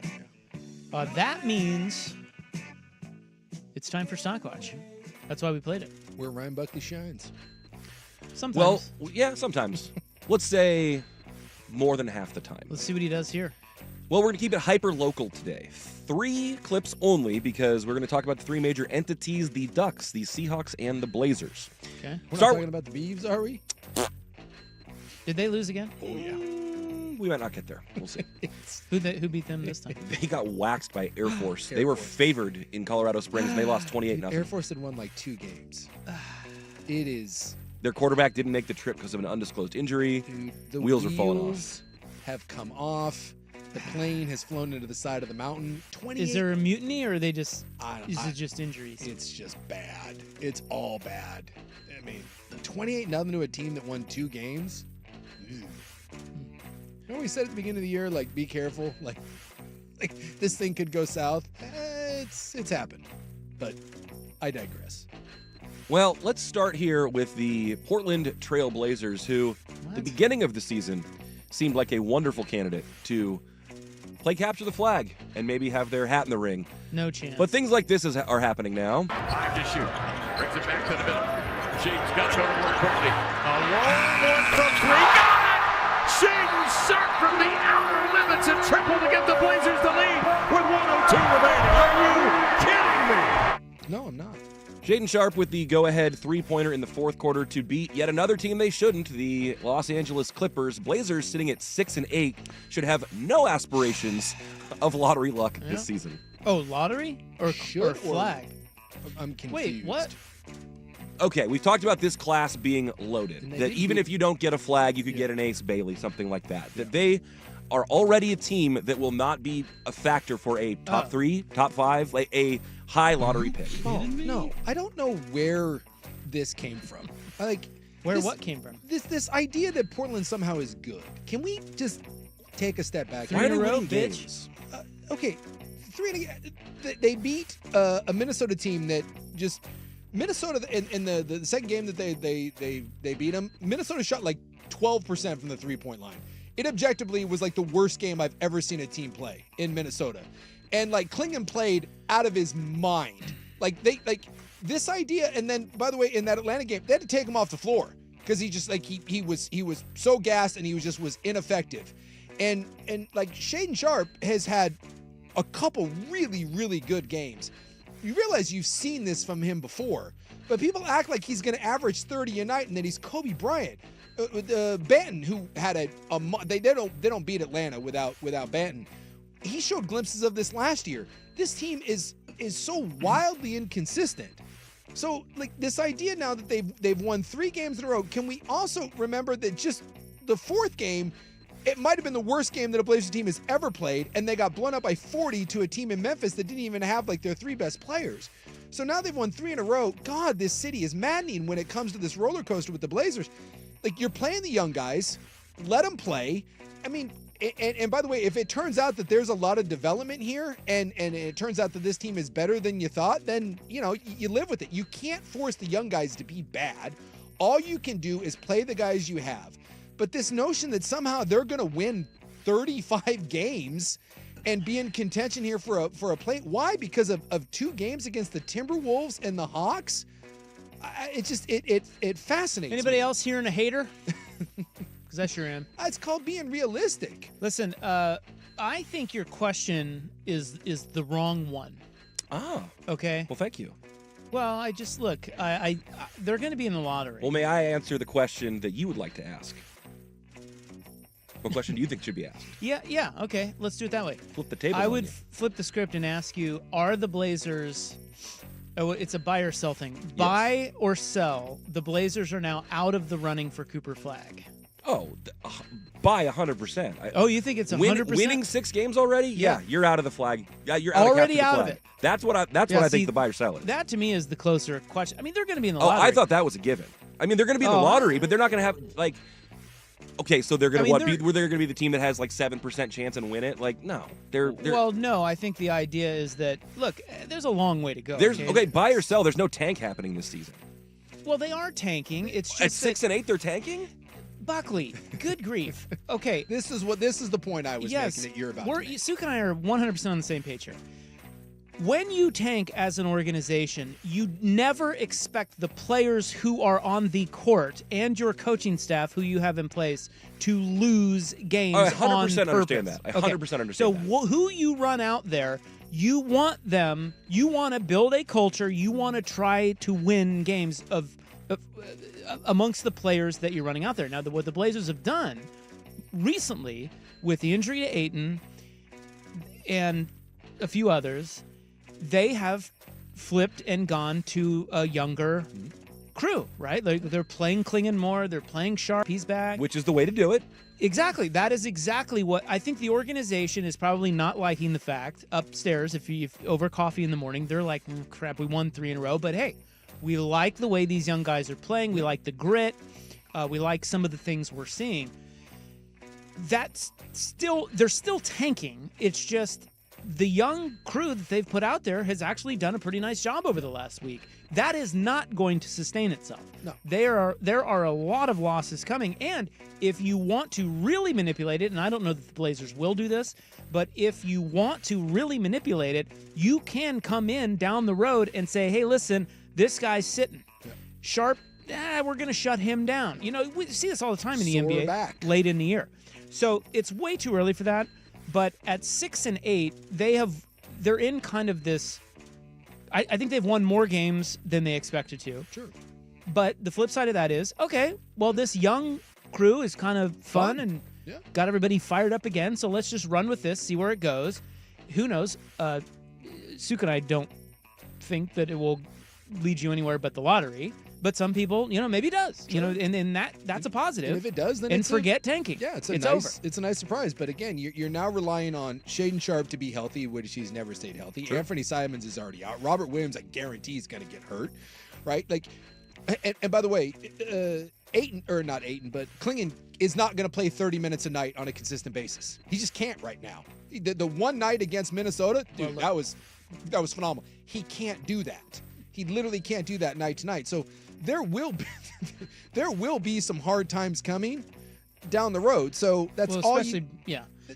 This is still to me a lottery team, and like I said, if it turns out it's not a lottery team, they're a lottery team, but I think they should be more like the 2-10 Wizards, the 2-12 Raptors, or the 3-10 Jazz. I agree. Well, and that may not be in the cards because if the young guys develop sooner than you thought, which is kind of like found money, that's okay. But I think you're not going to get a superstar. One last thing is, I think what's going to happen is you may see as we get into next year, you may start to see the organization from the top try to manipulate who is playing. Yeah. And that will tell you that they are still trying to lose as many games as possible. But the other teams who have already lost more will be doing that too. So catching them is going to be impossible. Back to my stock, I think Cooper, you have already blown your chance. That's what I think. To get Cooper Flag. To give yourself a real shot at Cooper Flag. I think that's unfortunate because I feel like that's the whole reason. Like if you're going to tank, do it well. Yeah. And they're not doing that. So that's frustrating, but no one cares because Shaedon Sharp dunks. I don't know. Baby Kobe. Let's move over to the Seattle Seahawks, who snapped a losing streak to the San Francisco 49ers yesterday in impressive fashion. Gino gets him back to the line of scrimmage, 22-21, gets the snap, looks, steps up, gonna run, 10, 5, Gino, touchdown, Seahawks! Holy catfish! Geno Smith runs left side, can't find anybody open from 13 out, 12 seconds left, and the Seahawks take the lead, 19-17. Are you kidding me? No quit in this bunch. Do you believe? Buy or sell that despite the recent mid-season struggles, the Seahawks are live to make a playoff berth. How'd that feel, Buckley? Not great. They are alive. Boy, I have some stats about the 49ers and Kyle Shanahan that are bad. Yeah, we'll get to that later. Yeah. Are they alive? Yeah, because they're 5-5, Yeah. and that entire division is in line. I saw some good things from the defense finally. Witherspoon had a big play. You replaced both your linebackers. I think your D-line's starting to get healthy a little bit. But also, let's be honest. If San Francisco just does anything in the red zone, some of that is on San Francisco. So, and I really like Geno Smith. You know me, I've been a fan of Seattle. I think they're better than what people have given them credit for. At 5-5, are they in the mix? Yes. Do I think with that O-line, and by the way, the new center actually played really well. I saw that in 27 pass plays, he didn't give up a pressure. Did have the one weird snap, and that cost him 2. Are they in the mix? Sure. I just don't know if the defense long-term has gotten this together enough. I hope so. I think it's getting better. And the O-line, I still think in that division, I think I was wrong. I thought Seattle was going to be better than they were, and that game doesn't really change my opinion. So in the mix, yes. Will they make the postseason? I know at the beginning of the year I said that they would. I've gone back on that. I just think there's too many. San Francisco still has the ability to get it together. I really like what Arizona's doing right now. And even the Rams aren't terrible. So I'm going to say Seattle does not in the mix, but they do not make the postseason. And I look like an idiot because I said that they would. Buy it. You said they are now. They're live to make the playoffs. Yeah. They definitely are because the division is wide open. I mean, they play Arizona twice in the next 3 games, and the other game is the stupid Jets. Yeah. And Arizona only has a 1-game lead on them. Yep. So, yeah. Everything's there. They are absolutely live. I don't know that they will, but they're absolutely live. And that game did change my opinion because I think they saved their season right there. Yeah. They just, because absolutely, if they lose that game, that's what, probably 6 out of 7. Yeah. And, could this start something? Absolutely huge spark. And that evens the Rams, Niners, and Seahawks are all 5-5. 5-5. It's basically start a new season. Yep. And that you didn't have that if you didn't win that game. So huge win. And they're definitely live for the playoffs. And I'm starting to I just don't know. I keep waiting for San Francisco to come around. They may might not happen. Around. They just don't. We need to do a Segi on them. Yeah, they just don't look. They don't have the look, do they? No, they don't. They have flashes, but they are not consistent. And then finally, let's go to head coach Dan Lanning after the win at Camp Randall. We can handle critical moments. We can handle when it's tough, and at some point that experience is going to pay off for us. It certainly paid off for us tonight. Going through some of that before, it paid off tonight. Critical moments for the Ducks, and now as we start to look towards college football playoff paths, this is a conversation I think we're going to start to hear more and more. Right now, Brett McMurphy's projections of the 8-9 seed would be Alabama versus Ole Miss in the 8-9 game. Buy or sell, not that you this is not asking whether you want to lose the Big Ten championship game. This is not that. Buy or sell, being the 5 seed and playing a 12 seed Boise followed by a 4 seed Big 12 team is more appealing than getting a bye. No. And facing a 2-loss SEC team. No. I'm with you. 1,000 times I want the bye. You want the bye. I think that's the right answer, but I think this is going to be a conversation. I understand because that 5 seed does look pretty juicy, but again, Boise's not a great team, but Boise on any given Saturday can jump up. They proved it against Oregon. They gave you fits. They have a truly special running back. Their quarterback stinks, but you don't want another opportunity to lose. Playing an extra game, why? And not only you play an extra game with a chance for something weird to happen and lose, it's another week of wear and tear, and to ultimately get where you want. None of these kids before have had to play this many games. You're playing 12 regular season games, playing a 13th in the conference title, and then if you go through the whole tournament, you have to win 4 extra games. I remember when Oregon played Ohio State in the national title game, and at the end of that, everyone, win or lose, was in the locker room being like, oh my God, this is so long. You talk about people when they get to the NFL that rookie year and they get to that 13-14 game, and they're like, dude, my body is ready to die. And you laugh and be like, hey man, we got a long way to go. So the the less wear and tear. You just do not want anything to do with that extra game. So you sell out and you do everything you can to win the Big Ten title game, even though if Oregon finishes this thing off against UW, and they will, the Big Ten title game really doesn't mean anything for your playoff fate other than the bye or seeding, but you do everything you can to get that bye. Yeah, I mean, I agree with Suk, but at the same time, I jotted it down, and if you look at the bracket, so last week it was Notre Dame, Tennessee, 8-9, so the Ducks would play the winner of that game. He just mentioned it's Ole Miss and Alabama, and we don't know who it's going to be. And it could be Georgia. Yes, these are just projections. And this is all going to change. But it's all subject to change. If put it this way, you can play Boise State and then SMU, or Colorado, or just the winner of Alabama and Mississippi. That's that's pretty close. But I tend to agree with you. But I think you want the rest. I think you want the preparation. I think you want all that. But because the 4 seed, because when you're the 5, if you're the 5, you will likely play Boise State. Correct. And the when you win that game, or if you can beat them, you because get you the barely 4 seed, beat them which the will first likely time, be the Big 12 you get winner. the 4 seed, which will likely be the ACC winner. Or well, that's why I said SMU. Okay, all right, fine. Maybe Colorado. Would you rather play Boise State and Colorado, or the winner of Alabama and Mississippi? That is a that's debate. What I'm saying. I know you are, but I'm just. And that's. I'm going back to what Suk said. I still want Suk's scenario, but this is gonna be bandied about quite a bit. I'll tell you, which do you have better odds of probably getting through? I think the one having to play 2 games. If you said you had to play Ole Miss, and I got to bet you either beat Boise State and Colorado, or you beat Ole Miss, I would take the first. I'd say you beat those other 2 teams. But the last 2 games, then I just never want to see another opportunity for schedule. something weird to happen.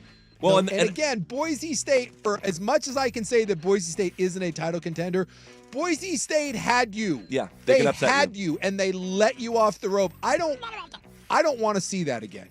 I just don't. All right, that. Well, I'm gonna give you a B plus. Because the question was wrong. Started on the first short, one. Started a little soft, and then we finished with a banger, if you will. That is a banger, because you're right. That talk is going to heat up. Absolutely. And that's kind of the fun of these. The teams that are going to slide into that 8-9 spot are going to be 2 lost battle-tested teams, and the teams that so. It depends. It just depends. There's a lot of football left. I have to say this: there is no. I don't care who you are. There is no easy path. No. This is. No, you're gonna have to beat. It's harder. And the playoff it's is harder freaking than ever awesome. it's harder than ever to win that stupid vagina trophy that they have. Whoa. It All is. right. Can we admit that's the worst trophy in sports? Bring back. No. That was the Pac-12 one, wasn't it? Wasn't it the Pac-12 championship trophy? No, look at the college football trophy. No, I thought that was the one that looks like a panel that you put your hand on. Is that? It's terrible. Bring back the. I bring back think the crystal vagina ball. one was the Pac-12 one. We'll see. Go get the crystal ball that you can take. Yes, off. the crystal football needs to come back. All right. Stockwatch each week brought to you by Goldberg Jones. When it comes to divorce, custody, or child support issues, trust Goldberg Jones to help. Call 1-800-DIVORCE. Phone questions answered at no charge. In the news is next. Snowflakes spotted in Portland this morning, and no, Tim Walsh was not here. Well played. Hello? Did anybody laugh at that? I chuckled. I was laughing. My mic was off. Thank you. And I couldn't find a rim shot. In the news, when we return, here's Buck. Now, from the Fan Sports Desk, a Sports Center update on 1080 The Fan.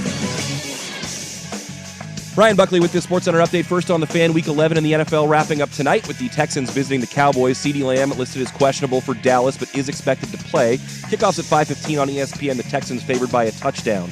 In New York, the Giants have benched quarterback Daniel Jones and will turn the offense over to Tommy DeVito, with Drew Lock now serving as the backup and Jones moving to the 3rd string. In the college game, the Oregon Ducks remain the number 1 team in the country after their 3-point victory at Wisconsin Saturday.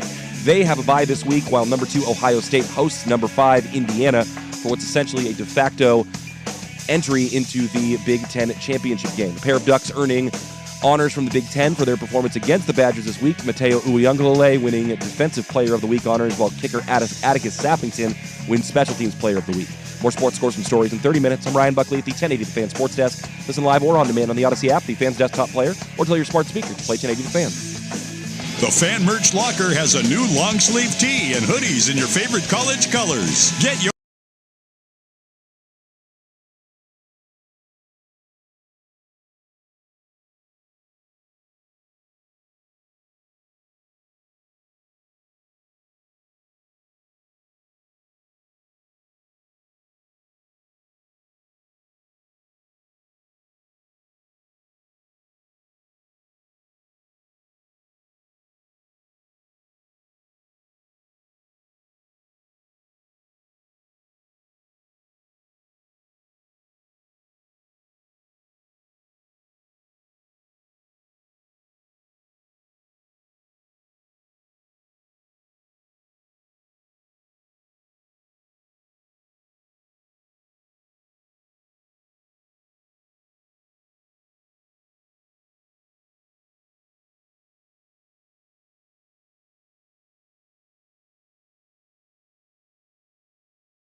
All right, let's get right to it. It's November 18, 2024. It's time for In the News. I am your noted newsman. Hello. Thank you. Thank you. Hope you had a great weekend.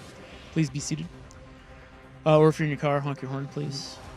It's brought to you by the Advocates Injury Attorneys at advocateslaw.com. Today is Push Button Phone Day. Push button phone. Like the old style that wasn't a touchscreen? Is that what we're talking about? Well, yeah. Okay. Don't you guys remember push button phone? Yeah, I was like, wait, push button phone. Beep, boop, boop, beep, beep, boop, boop, boop, beep, Anyone still have a boop, push beep. button phone? My Nokia 5150 was a push button phone. Oh, yeah. Well, a lot of them, had the cords, you just put Oh, wait, that's a push button phone? I remember that's also a push button. We used to have one phone in the house, and the cord was like, we got one of those 50-foot cords. Yeah. And it was in the kitchen. Yeah. So then you could take it and you could like go into a different room. Was it a rotary phone, though? Like where you had to spin the numbers? No, the rotary phone was in the formal living room, which no one was allowed to go into. So it was kind of weird that you would get yelled at for being in there. There's some fun viral videos out there of people putting a rotary phone in front of millennials and saying, make a call. Yeah. And they can't do it. I miss you. I liked the old rotary phone. It is also Married to a Scorpio Support Day. Or Scorpio a bunch of a-holes, or? They must be, because otherwise why would there be a day like this? What is I knew you were going to ask me that. Scorpio Born dates? between October 23rd and November 21st. Okay. And they are thought to be passionate and intense. I'm not one. AKA, you're just an a-hole. Anytime someone says you're passionate and intense, you're just an ass. But, okay. Snowflakes spotted in Portland this morning. But that's every day. Insert jokes here. Well, no, seriously, like snow, dude. Yeah, it was cold as hell. Yeah. I was walking the dog this morning, and Yeah. I was... sneaky cold. I was unhappy. Under 40. Yeah. Obviously. It really snuck up on me. Because I don't wear socks normally. I just put my feet in my shoesies, and oh boy, I was instantly regretting that. And no gloves. It's a bad beat. Anybody else feel like we're well on our way to an absolutely miserable winter? It's possible. Because I just kind of... I feel like the rain came, and it has not stopped. And that means that just the nasty cold is coming. I just every year our winter sucks. It's what we do. See, I think there are varying degrees of it. Yeah. I'm sure that globally, big picture, you could say that about the winters here, but I thought last winter was pretty mild compared to other winters. Yeah. And this winter so far is off to a rousing FU start. People say that, and I just never like. You don't pay enough attention. I just don't. Because I'm a golfer. Yeah. So I like breaks. Mhm. And I also judge things by, the soaking of the ground. Sure. How mushy it is. Yeah. How few days we have to get out there and tee it up. I think there might be soaking going on. How cold it is. Clearly. You know? I just show up, and it's like, if it's a little colder, it's a little wetter. It all evens out in the long run. A St. Helens high school graduate never imagined a post about his experience with a former coach would lead to the arrests of a current and former teacher. But yes, leave it to a TikTok creator to have blown the lid on the St. Helens teacher sex abuse case. Yeah, I saw that too. I saw the police guy. I don't know if he was a sheriff or whatever he was, but an officer say that their investigation started with a TikTok video. Yep. Yep. Oh boy. So now we're in fan, or we're like TikTok is a good thing? It's busting the pedophiles? Yep. Are you trying to get the story to load? Is that what's happening? No. Yep. Yep. No. Of course, now every time someone posts something on TikTok now, we're going to have to look into it. Yeah, put him in jail. Woo-hoo! He said, Doug Weaver is his name. He graduated from St. Helens in 2007. He said, I just had a lot of people sending me messages, sending me their experiences, things that are happening to them. He said a number of messages were about alleged misconduct committed by now arrested choir teacher Eric Stearns. Weaver would forward the accusations to Safe Oregon, a school safety tip line for community members to report threats in a confidential or anonymous way. Then one day, Columbia County detectives called him. Stearns, who is 56, and former teacher Mark Collins, who is 64, were both arrested last Tuesday as part of a 2-month sex abuse investigation. Yes, police said the district was notified in mid-October of the investigation. into Stearns, yet he remained teaching until the arrest. And that's where S hit the fan last week, where all the protests and everything like that. And now the principal's been put on leave. Sure. Weaver said he is not surprised that the district allowed Stearns to continue teaching during the investigation, a decision that prompted outrage from parents and students. Yeah, if you're being investigated by the police, you should probably sit a couple plays out. That's why they have leave of absence. Yeah, get yourself a sub Even in there. paid leave. I still contend that most of the time that this stuff happens, the students are the first ones to know. No one can keep a secret. Yeah. Never happens. Yeah, and apparently on TikTok, they were just like, hey, Doug, check this out. Yeah. Oops. And Doug actually did something about it. We had, when I was in high school, we had it was an acquaintance of mine. He kind of threw something out at one of the teachers. There was a gal in the class that was kind of a dum-dum. She was pretty, though. And he did not like that she kept getting really good grades, like better grades on the test than him. And he kind of got pissy one day about it and kind of said something, and it got really awkward, and the teacher, like, it was weird.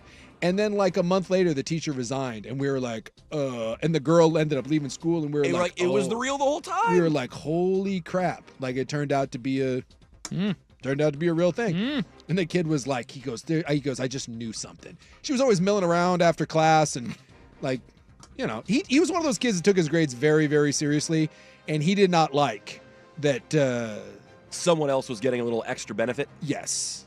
Yeah. Doug Weaver said, sadly, it didn't surprise me at all. I had no expectations that the district would keep students safe. We mentioned the principal there, Dr. Katie Wagner. She is on leave. Also, the superintendent, Scott Stockwell, has been placed on leave. And the school board chair, Ryan Scholl, resigned. Hey, look at this. Everyone can go on leave. Maybe next time, put the guy that's being investigated by police on leave. And I know everyone's presumed, innocent, which is why you put him on leave. Like, yeah, you don't fire him. You say, okay, let's check this out. Yeah.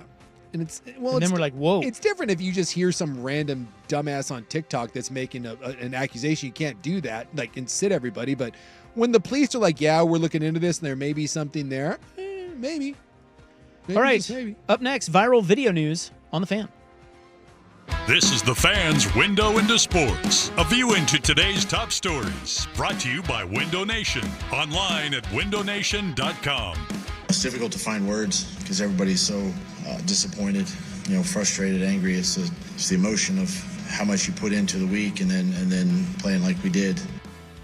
That's Doug Peterson, as Ryan Buckley calls him, a dead man walking. Yeah, he's the coach of the Jags. Yeah, not for long. I'm a little surprised. I thought Doug might be finding some alternative plans to get I back thought to that Pink Slip Day might come today for him. I never anticipate the Hot 5 at 5 stories, but in my notes today, I wrote down Doug Peterson fired. You should probably just put that on a Post-it note. That way you can move it around. That has not been just fired. Keep it in the notes because it'll happen in the next week or two. Happen. The Fans Window into Sports brought to you by Window Nation. 50% off all window styles this month. 0% interest for 60 months. Schedule your estimate right now by calling 866-90Nation or visit windownation.com. The home of Dirt and Spray. I'm Dirt. Your point guard has quit on you. Your team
Little scary. Well, yeah. She got really lucky. What do I look up? Like sneaker wave? Cannon Beach, sneaker wave, woman, hit, weekend. See what I can. Maybe throw sports in there. Sure, sports. Anyway, there was a guy filming it because, and I don't know why he was filming. Everyone's always filming something. Well, he was just filming the water, Mhm. and she was walking kind of below, like looked like maybe a retaining wall or something. She was certainly right up against the water. Sure. And boy, this thing comes out of nowhere and sweeps her, just gets her, and throws her. In where she's lucky is it threw her up towards like a cement wall as opposed to dragged her out into the deep sea ocean. Oh, I think maybe. No, there's so many of these. The problem is when you do Cannon Beach sneaker wave, there's like 1,000 of these videos. And Trying then to find whichever one this is. Well, normally you don't see someone being swept away. So, like, I mean, there's a lot of video of sneaker waves and what it looks like, but this one they're actually using out there on a lot of their platforms to show people what it's like because you actually see the person in it. And she's fine. She lives. But anyway, she gets swept into kind of this area where she was able to regain her footing. And then the guy's like still filming her and she still isn't getting it. And she's all soaked. And he's like, hey, get your ass out of there. What are you doing? Stop it. Oh, and that's the end of the video. Yeah. But she lived. Well, that's king tides is what they call them. It'd be a little sad if she died and we were like, just Get out of there, dummy! Casually talking about it. Oh yeah, I see it right here. Yeah. Yeah, that is. I can imagine that's pretty spooky. If you've ever been caught in any sort of tide or any sort of wake, I've never had like a sneaker wave, but I've been caught out swimming when the tide goes out, and it sucks. Like it's the ocean doesn't F around. Yeah, she's getting tossed. Oh yeah, she was in the wash. Yeah, that's no good. But again, I think just where she was positioned, she got lucky. And of course now everyone's doing the you can't fix stupid. The comment section is not well, Look, I mean there is a little bit of that. Yeah, I know. But she is running, just kind of jogging along. She doesn't seem to get the point. That, exactly. You might want to get out of there. I think once she gets her footing back, it still seems like she's not getting it. No. You would think at that point that she probably thought it was fun. That it would have sunk in. And maybe she did. She got caught in a roller coaster. Maybe because of the wall, she thinks she's safe. Yeah. Well. Although you get slammed up against the wall, that's not going to feel very good either. And the other video is a suspect stole an Elephant's Deli delivery truck. That I did see. In Milwaukee. I saw that. Yeah. And there was an employee inside of it. Crazy. Yeah, that's... But they got him. They arrested him. Yeah. The perp. I can imagine that's a little spooky. You're just like hanging out there. 4 a.m. on Friday, a man... Trying to deliver quality sandwiches. A man seen on surveillance video steals the truck. The back is open. This is in southeast Portland. Yeah. 29-year-old Forrest Lee... Gump. Guanyate of Aberdeen, Washington is the perp. Yeah. And workers were loading the back of the truck so you can see in the back. Yeah, he's in there. Hung on for the ride. Well, he was standing on the back. He's standing on the back. He bailed, though. Yeah. Yeah. I think he realized once the, the chase was on, it might be wise to get off of the back of the truck. He had a little Beverly Hills Cop thing going there for a minute. He kind of Bruce Willis the S out of that. Think it's pretty cool. And they found, okay, so what's funny is, well, not fun. I think it is kind of funny. They had an air tag on the truck. Yeah. And so they just... Everything now. Like you can't steal... Almost any car now that you steal, there's a tracking device on it. It's just so stupid. And this guy, so they track the air tag, and it takes him to this parking lot in Beaverton, Southwest Walker, and Cedar Hills. Mm-hmm. And the dude's sitting in the truck. Yeah, smoking meth. Well, I mean, to be fair, he was on meth, so I'm not certain that the logic really kicked in, because if you are going to steal a vehicle, can you find one that's more conspicuous than a giant elephant's delicatessen truck? I mean, yeah, I don't know, maybe steal something that blends in a little bit better. That's like the old jerk. If you see a blue door Chevy hauling a small church, that's probably them. Well, he tried to ram a police car, Yeah. Beaverton police vehicle, and then they set the canine. So then he escapes on foot because the traffic was too, dense, and they throw the canine at his ass. And let me tell you what happens when the canine gets thrown on your ass. You're going down. Here's what, kids. Don't steal cars, and more importantly, don't do meth. That's it's not gonna do well for you. And hopefully the truck is okay. Today when I was driving to the gym, and I don't know how this happened, but it made me think of like poor decisions. There was a 1989 Toyota, just like a crappy old car, and it was on the median right as you turn to right there at the Vancouver Mall, and it had no tires on it. Like someone had taken the car, put it on the median, and then removed all the tires. And I had the question of why? Like, what did you sell them? Was that a stolen car? And if you were going to steal a car, why wouldn't you steal a better car than like a 92, Toyota Tercel? Why, of all the places you could remove the tires, why would you remove the tires on a busy median? Like, it made no sense to me. And then I thought to myself, much like this, it's probably meth involved. And once meth gets involved, it's not a lot of logic there, is there? No.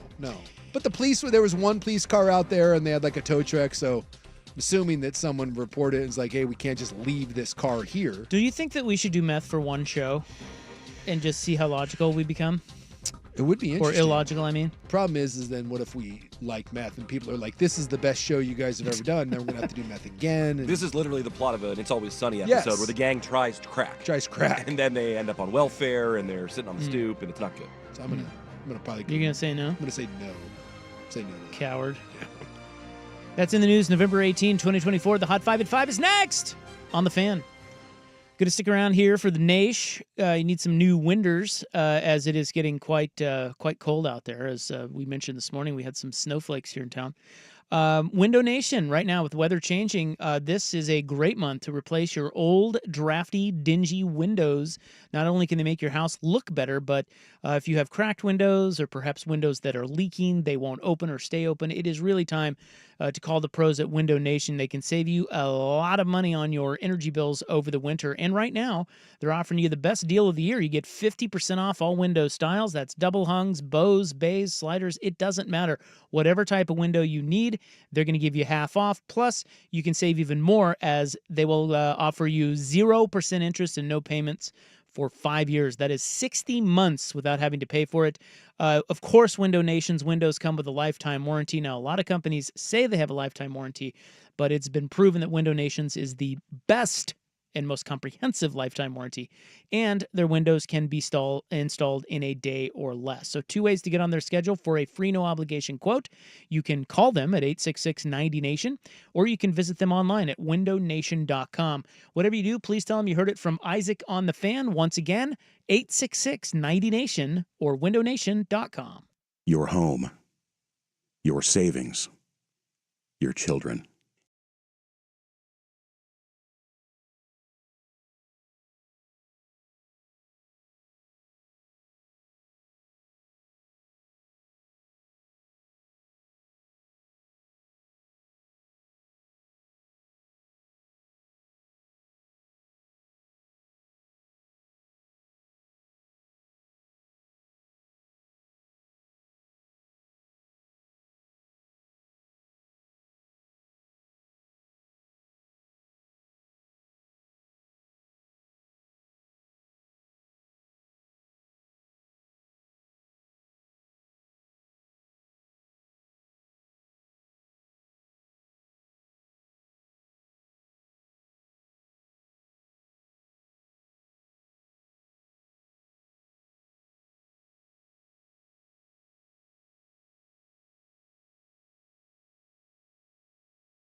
From the Fan Sports Desk, a Sports Center update on 1080 The Fan. Ryan Buckley with the Sports Center update. First on the Fan, Week 11 in the NFL wraps up tonight with the Texans visiting the Cowboys. CeeDee Lamb listed as questionable for Dallas, but is expected to play. That one kicking off in about 10 minutes on ESPN. The Texans are favored by a touchdown. In New York, the Giants have benched quarterback Daniel Jones and will turn the offense over to Tommy DeVito, with Drew Lock serving as the backup. In the college game, the Oregon Ducks remain number one in the country after their 3-point win at Wisconsin on Saturday. Ohio State, Texas, Penn State, and Indiana round out the top five. Oregon's on a bye this week before closing out the regular season at Husky Stadium. A pair of Ducks earning honors from the Big Ten for their performance against the Badgers. Mateo Uyunglele winning Defensive Player of the Week, while kicker Atticus Sappigan takes Special Teams Player of the Week. Meanwhile, in Corvallis, Beavers quarterback Ben Gulbranson's status for this weekend's game against Washington State still uncertain. Gulbranson did not make the trip to Colorado Springs last weekend against Air Force due to an undisclosed injury. More sports scores and stories in 30 minutes. I'm Ryan Buckley at the 1080 The Fan Sports Desk. Listen live or on demand on the Odyssey app, the Fan's desktop player, or tell your smart speaker to play 1080 The Fan. Jump back to earlier parts of your favorite fan shows on the Odyssey app. The only way to rewind Portland's sports leader, 1080 The Fan. Good afternoon. At the tone, Pacific Daylight Time will be... It's 5 o'clock. 5 o'clock. One step closer to my own personal hell. This is Primetime on Sports Radio 1080 The Fan. We expect the best. We're not afraid to break someone. Do you hear me? Primetime is your source for the best in local, regional, and national sports. Go ahead and clap.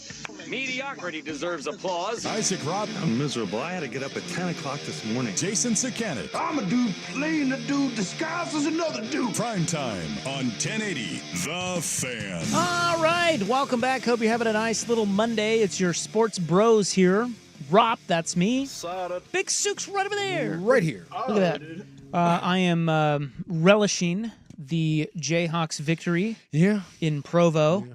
We discussed that ad nauseum in segment number 1 today. Did you hear the Kansas player that talked about how nice the fans were? No. They were in the broadcast, and I think it was it Neal, who's your running back? Yeah, Devin Neal. Yeah, Devin Neal. So there was a bunch of the Kansas guys on the sidelines, and someone was they just had a mic on him, and they were talking to him, and they're like, "Hey man, did you hear the fans?"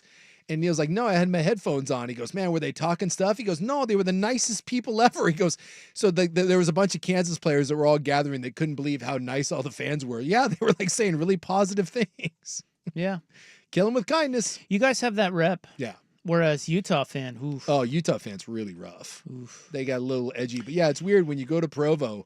Even if you win, the fans are still super, super nice to you on the way out. Well, I tell you what, They're like, hey, great job. Pouty Mormon face is my new favorite sports sad face. Yeah. It was great. You guys, I mean, we tried to give you the game. You didn't really want it. We didn't want it. We were like, nah, you take it. Great win.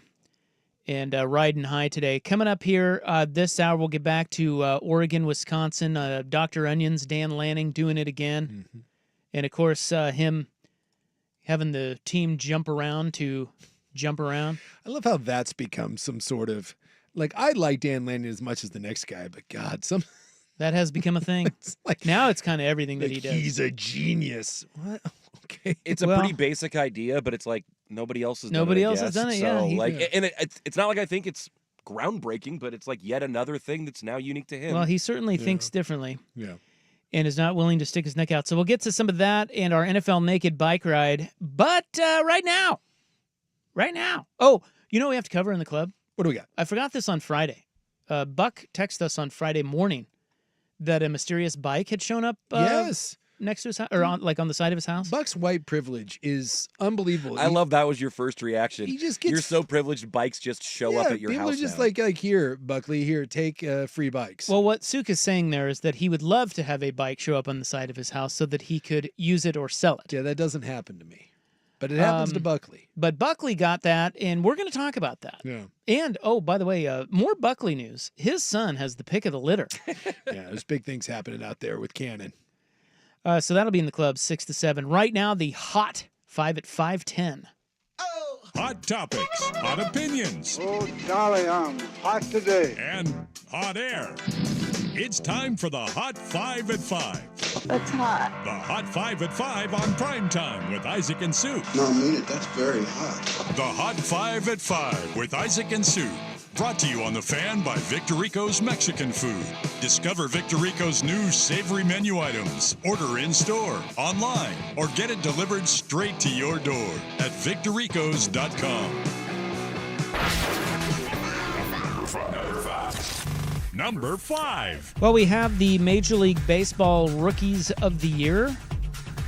Yeah, and it's not much of a shock. Paul Skeens of the Pirates. Yeah.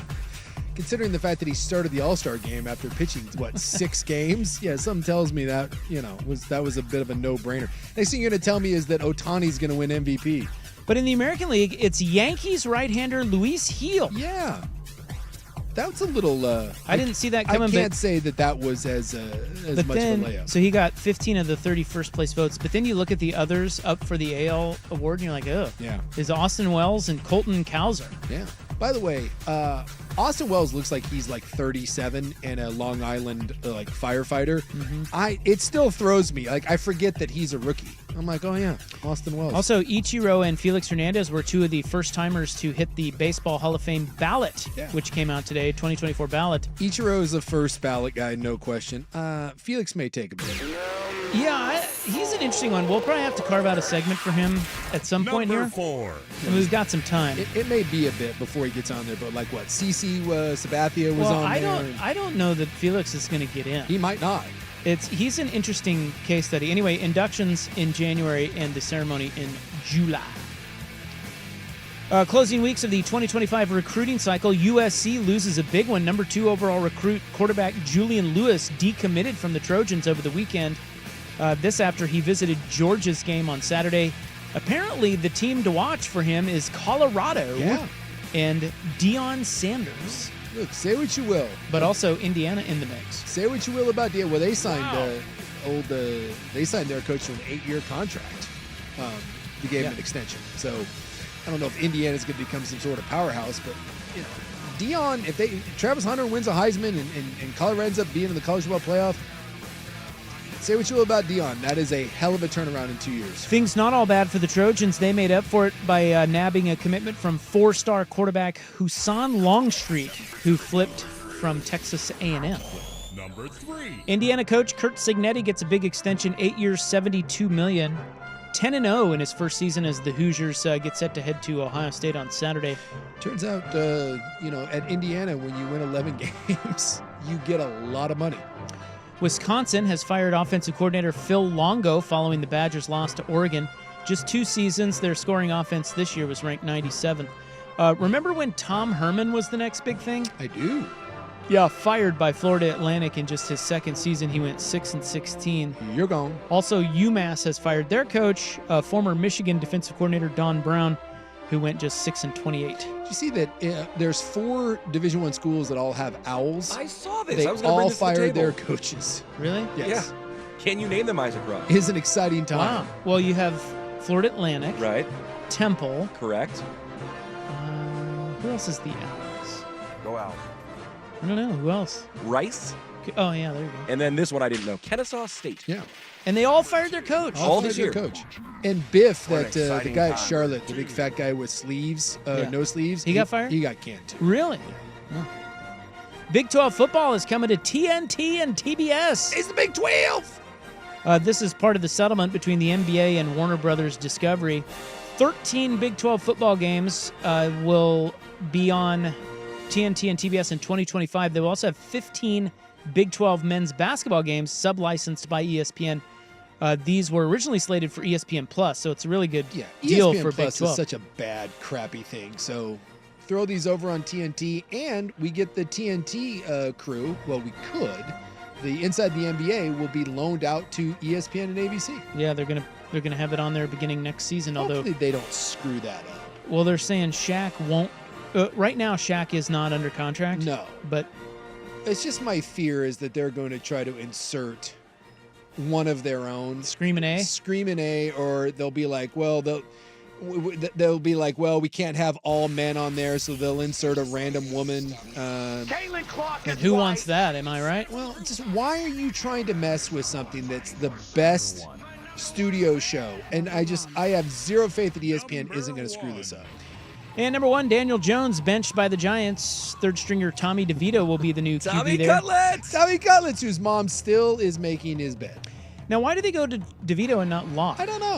I have something on that. That is because of Drew Lock's contract incentives for playing time. Okay. I can pull up the numbers. I saw it earlier, but basically they would owe Drew Lock, potentially, I think, millions of dollars if he plays a lot through the end of the season. And it doesn't matter because you're the Giants. Although I did see a thing that they think that Dable is safe. They think that he's going to get another crack at this. Texans-Cowboys, Monday Night Football in Dallas. Houston getting Nico Collins back. A piece of metal fell from the roof of Cowboys Stadium a bit ago. Yeah, a big piece, too. They have since gone up and reinforced the area. The roof is closed tonight. They say it is safe to play. It's not safe to play if you're Cooper Rush because, well, you're Cooper Rush. Yeah. Boy, I cannot think of a Monday night game that I wanted to watch less in recent memory than this one. I just cannot get the Cowboys out of my. I understand. Hey, can I one up you here? Because we got a little preview of what's coming on Thanksgiving. Have you seen that? Cowboys are playing. Well, you get Cowboys and Giants. Cooper Rush against the Giants and Tommy DeVito with Tom Brady on the call. God, Cooper Rush v. Tommy DeVito. It's a good thing I'm with gonna be the drunk. GOAT calling them both. I'm going to, by the way, first play. Nico Collins for a touchdown. Oh, it's going to be called back, I think. It's going to get called back. I was like, that's the most Cowboy thing ever. First play from scrimmage, Nico Collins, like 80-yard touchdown. I am going to, get wildly drunk, and I am going to gamble the hell out of that Giant. I'm going to live bet that Giants-Cowboys game. A lot of America is. Because that's the only way I'm going to be able to Based get on through what? that. Like, what will you be looking for? I don't know. Based on what the alcohol tells them. Yeah. You know what? I'm gonna let. Sounds like a recipe for a W. I'm gonna let John Jameson decide where this thing goes. It's gonna be great. There's your Hot 5. It's brought to you by Victor Rico's Mexican Food. Discover Victor Rico's new savory menu items. Order in-store, online, or delivered straight to your door at victorricos.com. We'll wrap up Oregon, Wisconsin, and the rest of the college football weekend next on The Fan. Oregon Ducks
They have another one called back? No, they didn't. Okay. No, I think it was on the extra point.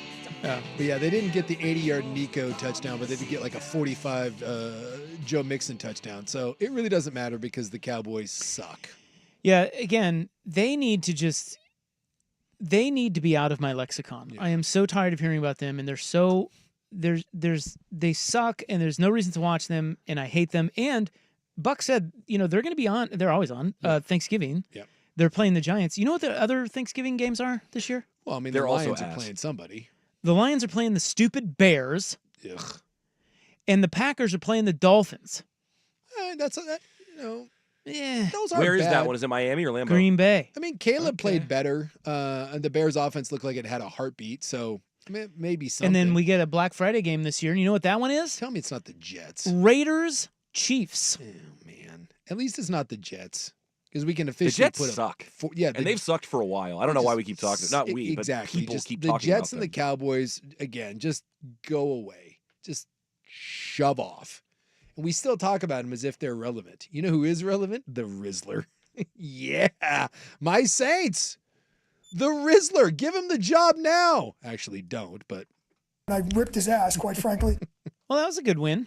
Yeah, it was. I mean, I guess. I don't know. The Browns suck too. Exactly. Yeah, that was just kind of a. I'm just saying. I don't know. Those two teams like a pillow fight. This is what bad organizations do, like the Raiders, is you get an interim coach that comes in and all of a sudden they don't look like the worst team in the world. And Being we're like, a man of increase? And so they just give him the job and you're like, oh, wait, we shouldn't have done that. Why not? Because they're not good coaches. And just because you have like your team doesn't hate you and they play hard for you. Well, how do you explain that win over a man of increase? Yeah, they played hard for the 2-0 interim Jim Tom Sula, too, before that thing blew up. Exactly. And then there was the guy, Rich Bisaccia, with the Raiders. Oh, yeah. Just stop giving the job to people that are woefully unqualified. Was Tony Sperano one of those guys, too? I thought Sperano got promoted to an interim and then got You're keep right. the job. I think he did. Yeah. And I feel like he might have done it twice? Okay. Raiders and Dolphins? I know he coached with both teams. Just this, like, the Browns are so bad. And then they did beat the... Should they be as bad as they are now that they have Winston at quarterback? Well, probably not, but they are. They've quit. Maybe Stefanski gets turfed. And that's a shame because he's actually a good coach. And then they beat the Falcons, and everyone's like, oh, the Falcons are good. Are they? Dude, Denver just laid an old-fashioned beatdown. They may win that division because someone has to, but the Falcons are cookie dough soft. They're a poor man's version of the Miami Dolphins. And because they have a good offense, they can beat up on bad teams. But if you play anyone with a heartbeat, they get hammered. Yeah, Tony Sperano was in Miami for 4 years. He took over after Cam Cameron got fired. Yeah. Cam Cameron went 1-15. Yeah. You know what Sperano did the next year? With his transition lenses? What did he do? 11-5. Okay. The next year. Yeah, and that was like he was running the Wildcat stuff with like Ronnie Brown. Yeah. How'd that go, by the way? Well, they lost in the wild card. Yeah. And then 7-9, 7-9, 6-10. He was turfed and replaced by interim Todd Bowles. Oh. You may remember him. I do remember of Todd Tampa Bowles. Bay fame. Yeah. And then they brought in the permanent fixture that is Mr. Excitement, Joe Philbin. Oh, yeah. Did that guy have a heartbeat somewhere? Joe Philbin, do you know who the interim coach was when Joe Philbin got turfed? That was Dan Campbell, wasn't it? The great Dan Campbell, I do remember who that. did not get the job. No. Instead, they hired Adam Gase. Oh, God. But you know what? I applaud them because Campbell probably wasn't ready. He wasn't ready. Stop giving the job to someone because he comes in, he has some energy, and, you know, you're like, oh. Well, but wait, did he coach somewhere else before Detroit then? No. To get him ready? I don't know if he got... he was just kept being an assistant. He didn't go from that to getting the head job in Detroit. Well, my point is like maybe he was ready. Yeah, maybe he was. I mean, he's look what he's turned into in Detroit. I think the one that you're sitting around right now, if like you're the Bears or someone, how many teams had an opportunity to hire Jim Harbaugh and didn't? Da Bears. And They are who we thought they were. you look at what that's true. Harbaugh's done with the Chargers. It's Good coach. It's Lock, cocked, ready to rock. All right. Well, in the interest of time, let's take a break. Okay. And when we come back, we will wrap up the weekend that was in college football, including Dan Lanning jumping around. And I had an idea. I know it happens like once in a blue moon. First time for everything. Yeah, it's first time. I had an idea in college football, and I want to bring it to you because I think people are doing this wrong, and I've got an idea. Okay. I got something's on. We'll get to some college football next, but first, Buck with sports. Now, from the Fan Sports Desk, a Sports Center update on 1080 The Fan. Brought to you by Reynolds Defense Firm. If you've been arrested for DUI, you need a team of attorneys that you can put your trust into. Call Reynolds Defense Firm today online at reynoldsdefensefirm.com. First on the Fan, Week 11 in the NFL wrapping up tonight with the Texans visiting the Cowboys. Houston already with a 7-0 lead, courtesy of a Joe Mixon 45-yard rushing touchdown. Cowboys now have the ball, 12 minutes to go still in the first quarter. In New York, the Giants have benched quarterback Daniel Jones and will turn the offense over to Tommy DeVito, with Drew Lock serving as the backup quarterback. In the college game, the Oregon Ducks remain the number one team in the country after their 3-point win at Wisconsin on Saturday. Ohio State, Texas, Penn State, and Indiana round out the top 5. Oregon on a bye this week, while number 2 Ohio State hosts number 5 Indiana. A pair of Ducks earning honors from the Big Ten for their performance against the Badgers. Mateo Uyunglele wins Defensive Player of the Week, while kicker Atticus Sappington wins Special Teams Player of the Week. Meanwhile, in Corvallis, Beavers quarterback Ben Gilbranson, his status uncertain for this weekend's game against Washington State. He did not make the trip to Colorado Springs last weekend against Air Force due to an undisclosed injury. More sports scores and stories in 30 minutes. I'm Ryan Buckley at the 1080 The Fan Sports Desk. Listen live or on demand on the Odyssey app, the Fan's desktop player, or tell your smart speaker to play 1080 The Fan. Got a smart speaker? It's the Fan in your office and every room of your home. Tell your smart speaker to play 1080 The Fan. It's time for Who's Leading the Charge. A look under the hood at the coaches, players, and teams getting it done. Brought to you by Battery Exchange. Well, I'd say there's plenty of games over the past 5 years that we have pulled out and we have, closed. And, it's always part of the NFL. You're going up against really good teams, and they've got an incredible offense that we saw. It's all about playing consistently, playing, complementary football. And I thought the defense did a great job of coming up with some big stops. So it's on us to be able to execute in the third quarter, fourth quarter. But, it was really good to see from those guys fighting. Justin Herbert, I'm not going to lie, I turned it off. Oh, did you? Yeah. Yeah. I went back when I saw the score, but Well, I thought the Chargers were going to charger, but it's not chargering anymore. It's Bengalsing. No one chargers harder than the Cincinnati Bengals. God, they're awful. And can we get Justin Herbert a razor, perhaps? I'm not gonna lie, I know what he's trying to do, but It's not working. It's bad. With that hair, he doesn't need the facial hair. Just go clean cut, man. It's rough. He should listen to us. Who's Leading the Charge? Powered by Battery Exchange. Mention code BXT10 at checkout for 10% off your entire purchase this month online at batteryexchange.com. Hey, sports fans, if you're not calling John Anthony, you're simply missing out. To prove it, I'm releasing your Monday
Fan. All right, now to wrapping up the college football weekend.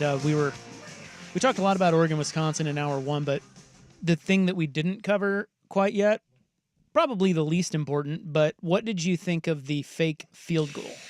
Look, I know it's kind of getting glossed over because it didn't matter. The defense closed it out.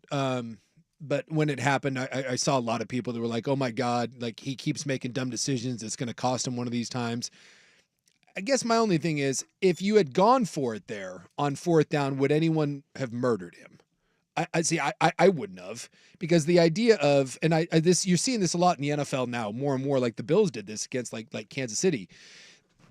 They're up by 3. You kick a field goal, you're up by 6.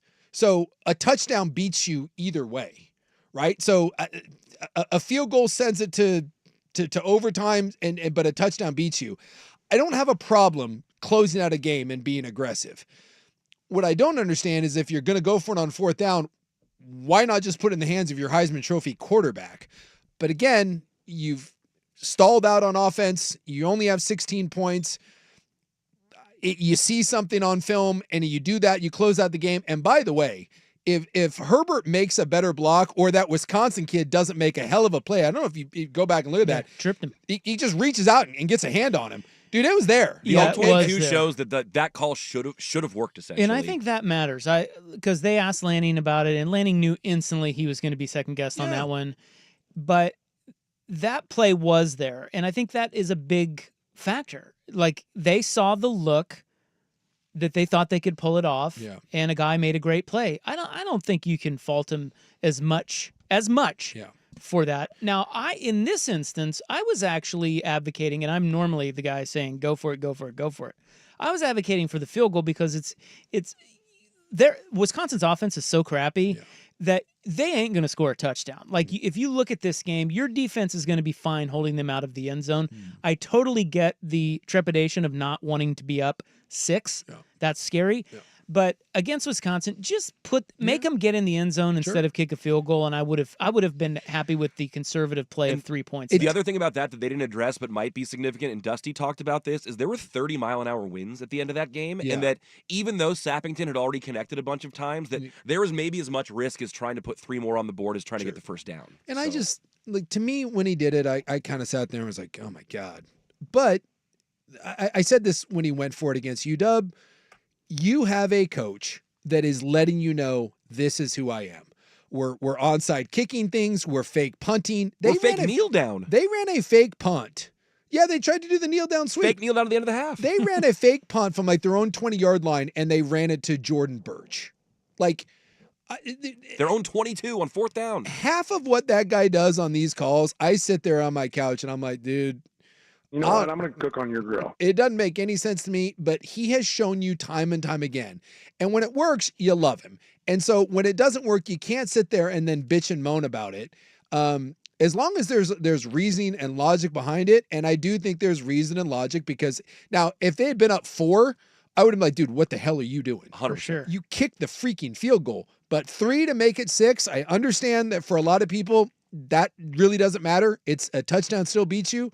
The look was there, but the game's iced if they get a first down, right? Yes. It's over. And that's what he said repeatedly, and that's what he said in other games where remember that UW game where he went for it on fourth down, and he says, we're trying to end the game. Yep, we're just trying to get to the end with us ahead. It's the same thing that, not to get into a whole thing about Bills Chiefs, because we'll probably gonna have to cover that tomorrow. Yeah. It's the same thing that the Bills did at the end of that game. They finally learned, it's like, look, no, we are going to control how this game ends. Yes. And if we don't get it, we'll try to bow up defensively, but I agree with that. I agree with that line of thinking. I just thought in that instance, in that particular game, crappy quarterback with play, their crappy offense, they were not going to get 7. You can feel good about that.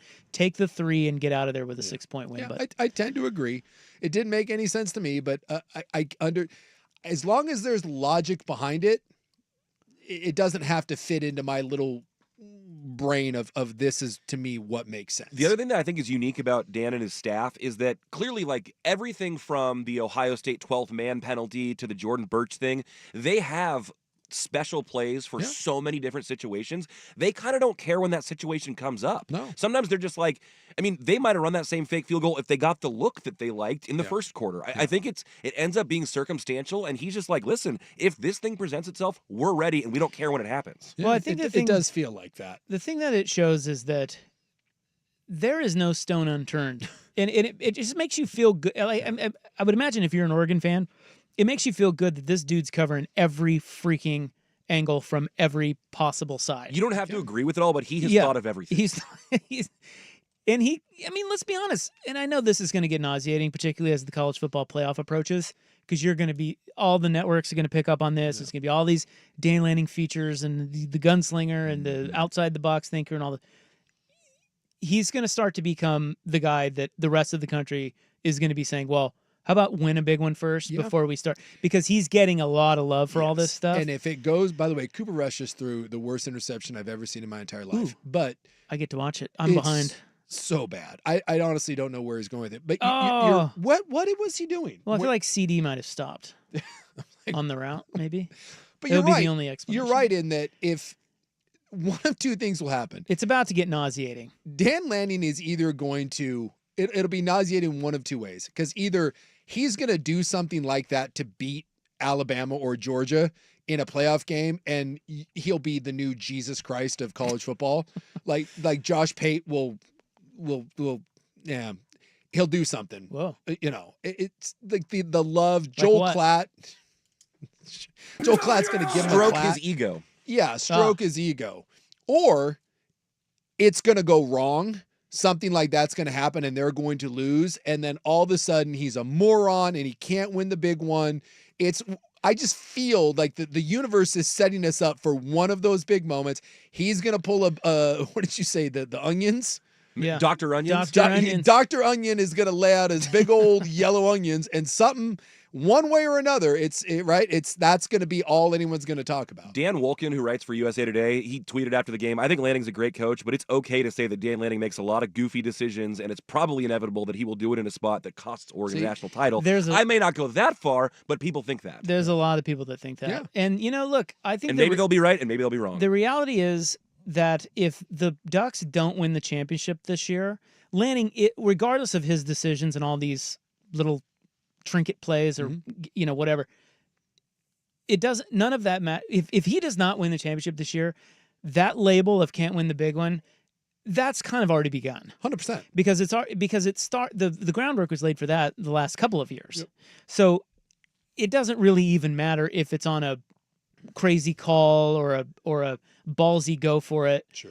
If he doesn't win the championship, that will be his label.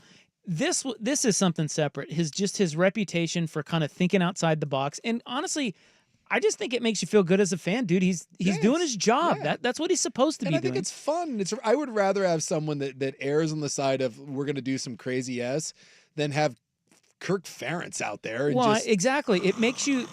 There's so much conviction in it that you're good with it. And I think you should like the fact that other coaches, A, don't have the balls to do it, or B, haven't thought of it. Yeah. Either way, it's an indictment on the groupthink, even at the highest level of college football coaching. Agreed. So, again, you will have to take the good and the bad with it. And we already have. I mean, we've seen that with Washington. The guy's been raked over the coals for some of these decisions before. So we'll see how it plays out. But, all the way down to the jump around thing. Yeah. Like he had him jumping around to jump around. And they were prepared for it. That was great. Yeah. And look, I don't think it had anything to do with anything that happened in the game. But at the same time, I love how Lanning thinks about going into these environments. You want to hear what he said about it? We have that audio. Yeah, he pits... I don't know. He's a really good. We've talked about this before. He's obviously a very good motivator. Hey, he presses buttons. But each week he comes up with something interesting that makes it not mundane and repetitive. Yeah. Like it's always different. And that was different. Again, don't know how much it mattered in the game, but how many times have Wisconsin fans done jump around at the end of the third quarter? Do it every game. And how many times have they seen the opposing team jumping around with them? It's a new one for me. So, hats off to him. Yeah. Let's hear what he said. We had a mindset when we entered that game what that song was going to mean for us, and what our reaction was going to be to it. Kind of like Pavlov's dog, right? When you hear that song, it means it's time to go. Didn't know what it would look like in that moment, but that was what we were looking for from our team. Yeah, and they did. I mean, you watched Oregon. They were acting like it was their song too. Said they practiced it during the week. I'm not sure I love the Pavlov's dog thing. But it's the same thing. Everyone holds up the stupid 4-quarter thing. Like, again, we'd love to make a big deal out of that. They did not win or lose, but it is interesting that they came out of that with the 4th and 9, and and they picked it up. But again, had the Wisconsin, and this is why I hate media narrative sometimes. If the Wisconsin kid literally has a 2-inch longer finger, that ball gets knocked away, and then people would be like, they were losing focus. They're on the sidelines jumping around as opposed to out there worried about the 4th and 9. And you know that some jackass would be bringing that up, and then there'd be fans that'd be criticizing him. So I just embrace be who you are. Conservative, aggressive, whatever, stick in your lane. And Dan Lanning has told you he's sticking in this lane. And so I do not want to hear when this goes wrong, I do not want to hear from anyone that's like, what is he doing? Because he's told you who he is.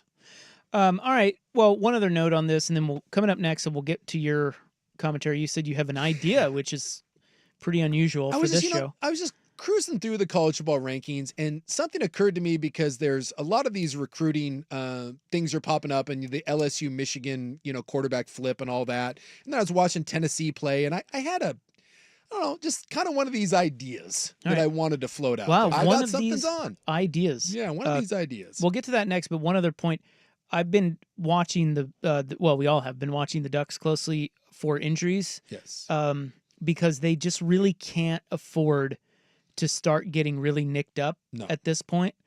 And just correct me if I have something wrong here, but I think obviously Jordan Birch didn't play. Yes. So that's a big one. But now you have a bye week. Mm-hmm.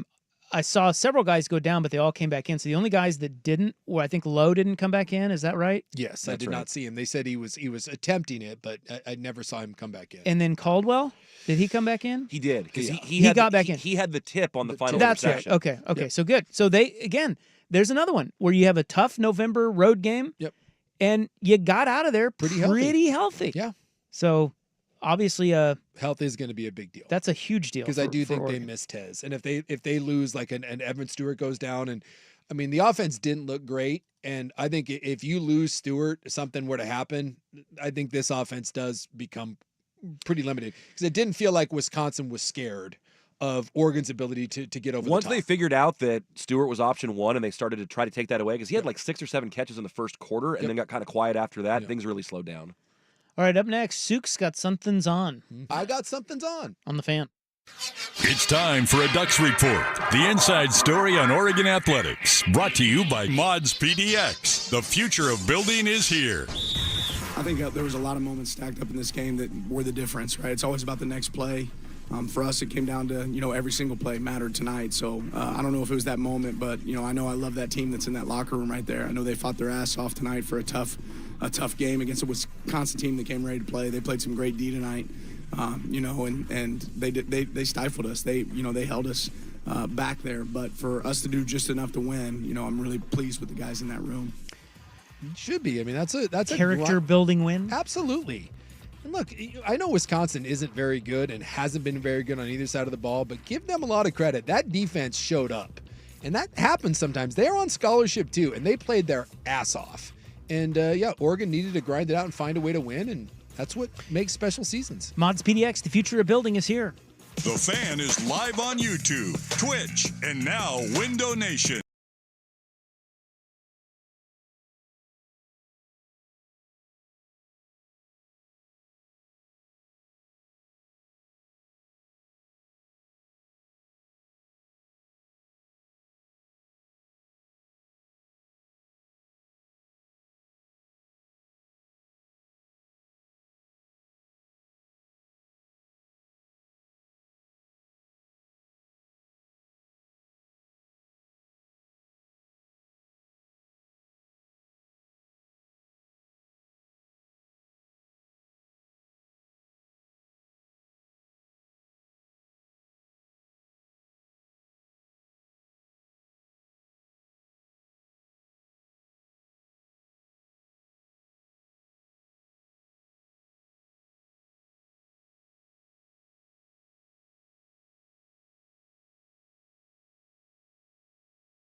Fan.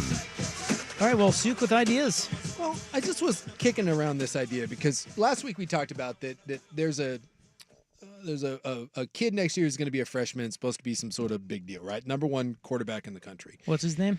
God, I don't even remember what his name is because there's always this guy that's going to be the next great guy, right? It's like, oh, we've got to find everything we can to get this Bryce kid. Underwood. Bryce Underwood, right? So LSU, he was committed to LSU. He had a nice little NIL package, and Michigan came along. Dave Portnoy, the Barstool guy, kicked in an extra $3 million, and Michigan came up with a 4-year, $10.5 million deal to get this kid. Yeah, and he said he'll kick in $3 million every year to make sure Michigan has the best quarterback. Yes. And so then LSU answered and was like, nope.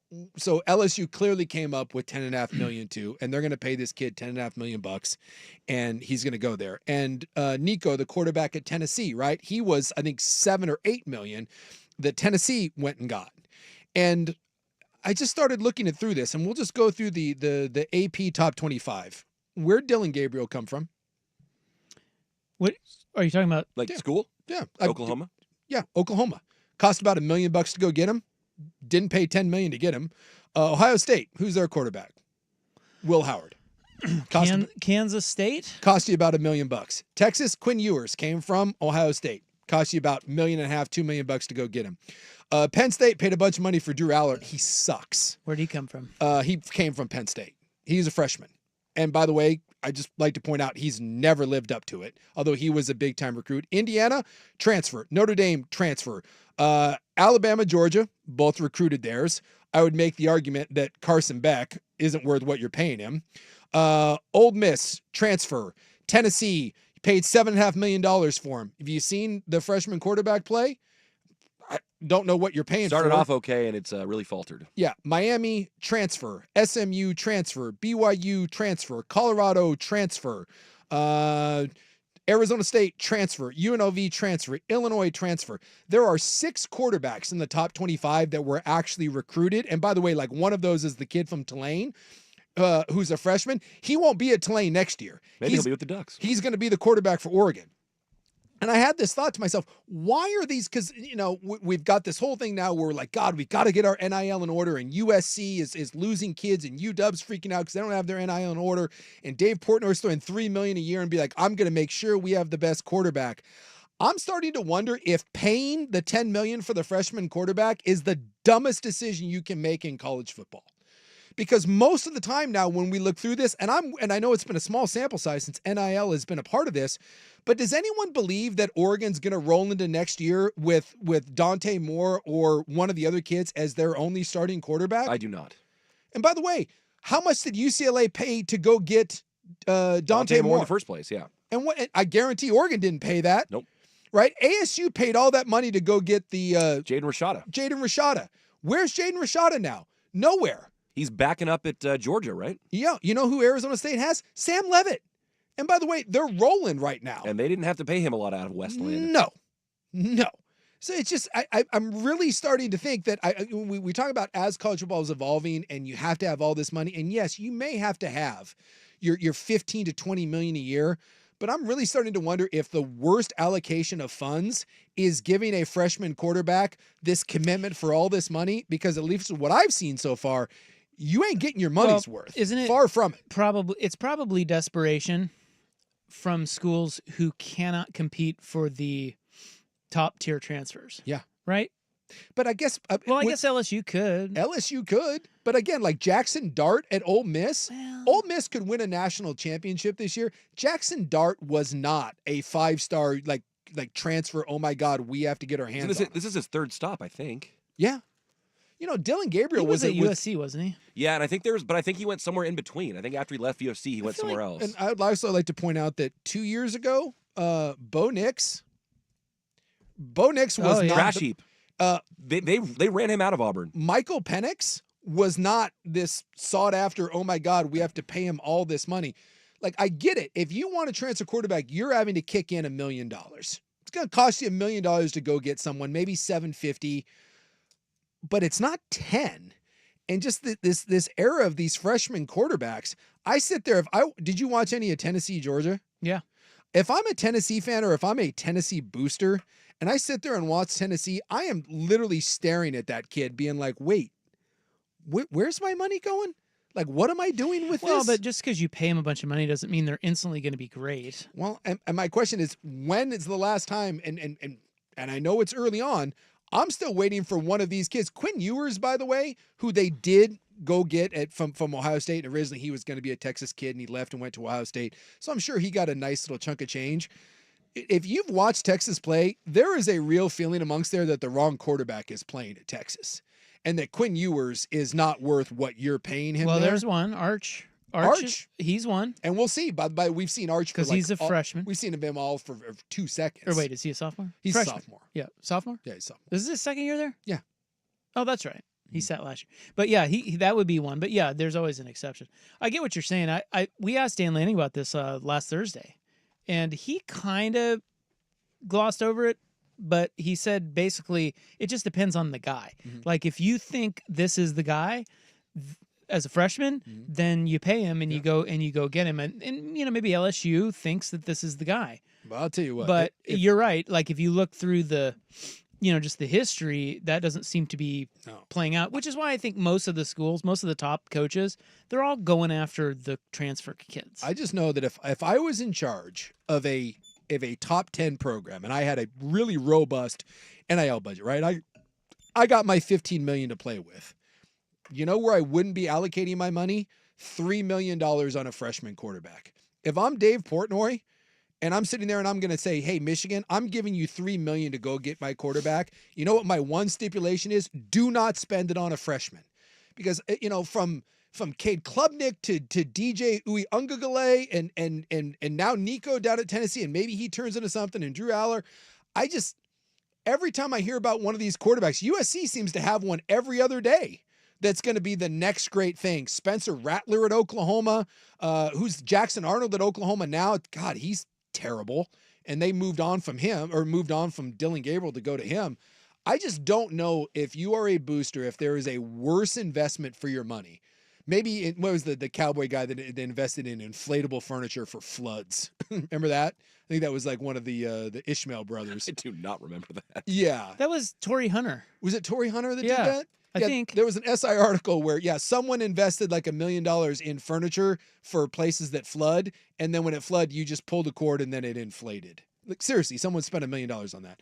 I don't know if there is a worse investment than spending $3 million a year on a freshman 5-star quarterback. Yeah, Torrey Hunter, $70,000 he invested into an inflatable furniture raft company. It's just how many other ideas would you have to be pitched first before you settle on? Well, apparently it was a scam. You see, well, I mean, like volcano insurance. Like, what are we? It's just. I just, if I had that, I would, look, you're not going to not recruit high school kids, but I would rather go spend $500,000 or $600,000 on a 3 or maybe $1 million on a 4-star kid, right? Try to bring him through my pipeline. And every year I would be scanning the Tulanes and the Arizona States and the BYUs and the programs like that, and wait until someone has a breakout player and be like the kid at Tulane right now is a freshman. He's having a nice year. They're 9-2. I would rather go be like, hey, I know it's not going to cost you $3.5 million. Would you like to come play for Oregon for $1 million? And that kid's going to be like, yeah, I really would. And like, cool, come here. And now I don't have to deal with all the freshman crap that comes along with it. Like the Dante Moore thing makes sense. You got Dante Moore on a budget because he's already gone and flamed out somewhere. Maybe he turns into something, maybe he doesn't, but it didn't cost me an arm and a leg and didn't blow a quarter. If my NIL budget every year is what we've been told is somewhere between 15 and 20 million, right? For the big boys. And if one of these quarterbacks, these freshmen, is now going to run me $3 million a year, think about that's where, how many other players do you have to sacrifice for that? A fifth of my budget is going towards a kid. It's almost like a salary cap idea. Yeah, right. How many players could you get how many $1 million players could you get? And could you get 10 of them that make a bigger difference than your one quarterback? Yeah. I just think it's a piss poor way to spend your money. And as I was looking through the rankings are kind of proving it out. The club is next. We go inside Buck's World, Sidehouse Bike Saga. Mm-hmm. And must be nice. Little Cannon already writing his legacy with the ladies. I was going to say something, but I'm afraid I can't. I'd be careful. I know. Why not? Yeah, because we're talking about like 6-year-olds. 3-year-olds. Oh, yeah. What's the difference? 3. They're all young. That's true. Hello? I'm not saying anything. I'm just going to take us a break? I'm going to sit the next few plays out. Smart. We go inside Bucks World next on The Fan. Hey, it's Dusty. Victor.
Update on 1080 The Fan.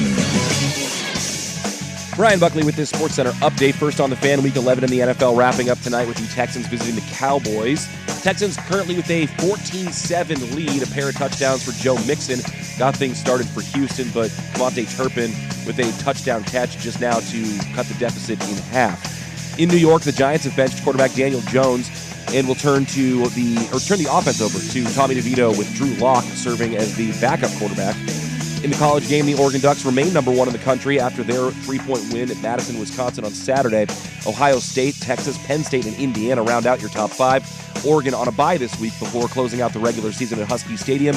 Meanwhile, number 2 Ohio State hosts number 5 Indiana on Saturday. The pair of Ducks earning honors from the Big Ten for their performance against the Badgers. Mateo Uyunglele, the Defensive Player of the Week. Atticus Sappington, the Special Teams Player of the Week. More sports scores and stories in 30 minutes. I'm Ryan Buckley at the 1080 The Fan Sports Desk. Listen live or on demand on the Odyssey app, the Fan's desktop player, or tell your smart speaker to play 1080 The Fan. Got a smart speaker? It's The Fan in your office and every room of your home. Tell your smart speaker to play 1080 The Fan. The following show may contain adult themes not suitable for children. Shut the hell up. Club 1080 with Isaac and Souk. It does go well with a chicken. I didn't know hanging out with you was making me smarter. Full disclosure, Morty, it's not. Temporary superintelligence is just a side effect of the mega seeds dissolving in your rectal cavity. Oh, man. Yeah. And once those seeds wear off, you're going to lose most of your motor skills, and you're also going to lose a significant amount of brain functionality for 72 hours, Morty. Starting right about now. Club 1080 with Isaac and Souk is brought to you by Pub Beer, the official beer of cheap fun. Bottom line, they're ass. They have a white running back, for goodness sake. Oh, yeah, I would too. You're an idiot, Souk. Oh, I don't. It's over! Hold on, everybody. Here's the situation. It's over! We think. We'll do it live. What? Corn, Dad, corn. America, yeah! America! Fat, uneducated beer! Fat, uneducated beer! Trucks, balls, yeah! Trucks, balls, yeah! Learning people, no! I would have slept with George Bush at that moment. Hello. Nice Hi. to have you along. Yeah. Good to be here. Yeah, it is. Yeah, it really is. Yeah. In the good old US of A. Yeah. America, yeah! Fat, uneducated beer! Yeah, flags! Yeah, trucks, balls, yeah! You see Lee Greenwood has a Proud to be a Canadian song too? Yeah. He actually, I think he has a lot of Then he just a lot of countries that he does changes like 2 words. And That's then right. It's proud to be a Canadian. John Oliver did a bit on Lee Greenwood. It's no worth idea. a watch. He is a He's total something else. scam artist. What? In a stunning turn of events. I know what you're getting for Christmas this year. The Getting that- Trump Bible signed by Lee Greenwood? Hell yeah, man. Getting that Lee Greenwood Bible. Let's go. You're proud to be an American. Let's go inside Buck's world here. Primetime Beaverton. Got a couple things happening out in Beaverton. One is a stolen Elephant's Delicatessen truck. Yeah. Another is that Ryan Buckley has found a bicycle on the side of his house. And is it a nice one? No, not really. I mean, you have the photo. It's like it's an older mountain bike. Well, I don't- That's not very good quality. Yeah, I don't know what is and zoomed isn't. into- It's like it was a Schwinn. It's a Schwinn. I zoomed in to take a look. I was like, let's see what It had you're some working with stickers here. on it. Yeah, it's not stickers. It's not in the best shape. Yeah, someone put like a couple stickers on the handlebar. So is I it don't still know. there? No, it's not still there. Did you do something with it, or did someone? Yes, I called the non-emergency police line and I told them to come get it. You called the police line about a bicycle? Yeah. Huh. I mean, here's What did they say? My presumption was it was stolen property. Yeah. I think someone took it and ditched it, and so I'm like, well, I don't know whose bike this is, but like, and I'm not gonna. I don't really want to go sell it, and maybe it does belong to somebody. So I just gave it to them, and someone comes looking for their bike, they can call the cops. That's interesting. I would have never have thought to call the police. I mean, not because like something's wrong with me, but I'm like, well, I don't really want this bike and do. I mean, have you seen this before? What's the, what should we make out of this? He said it was very odd.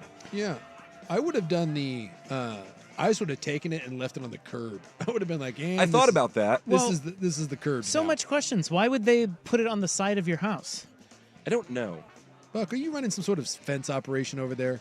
Do we need to be concerned about this? I don't know. There's a house well, no, not about me, but there is a house a couple doors down that we have some questions about. Much like, I think, your neighborhood where you're like, there's Yeah. So I don't know if someone was like...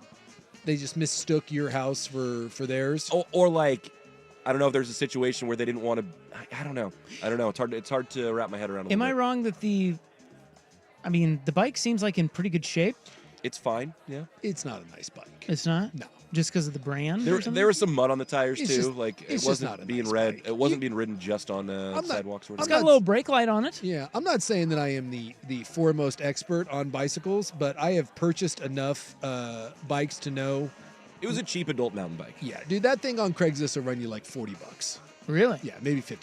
Oh. Yeah, it's just a Even with the brake light on there? Even with the brake light. The tail light, see that? Somebody had it is not an expensive trying bicycle. to be careful out there. And it did not look in the best of shape. Now, if someone had left, so herein lies the question: had someone left my bicycle on the side of Buck's house, way different story. What do you do? Do you still call the cops, or is that your bike now? No, I mean it's not.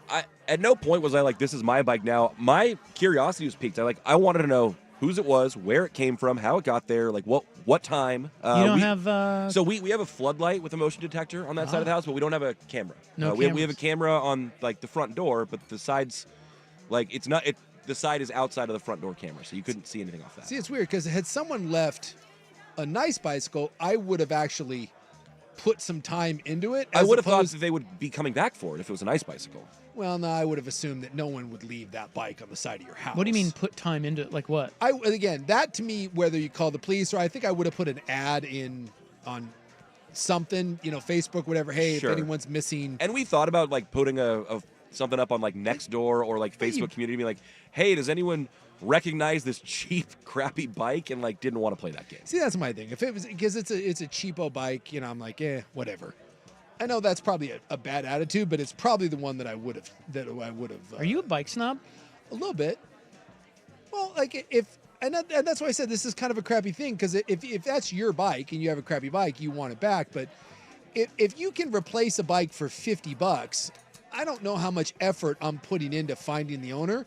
But if it's going to cost you $3,000 to replace your bike, I would put a little effort in trying to find the person that bike belonged to because it's a lot harder to replace that. And that was part of this. I'm like, I just kind of want to be done with it. And I think the best way to be done with it is just give it to somebody else whose job it is to handle things that might be stolen. Would you air tag a bike?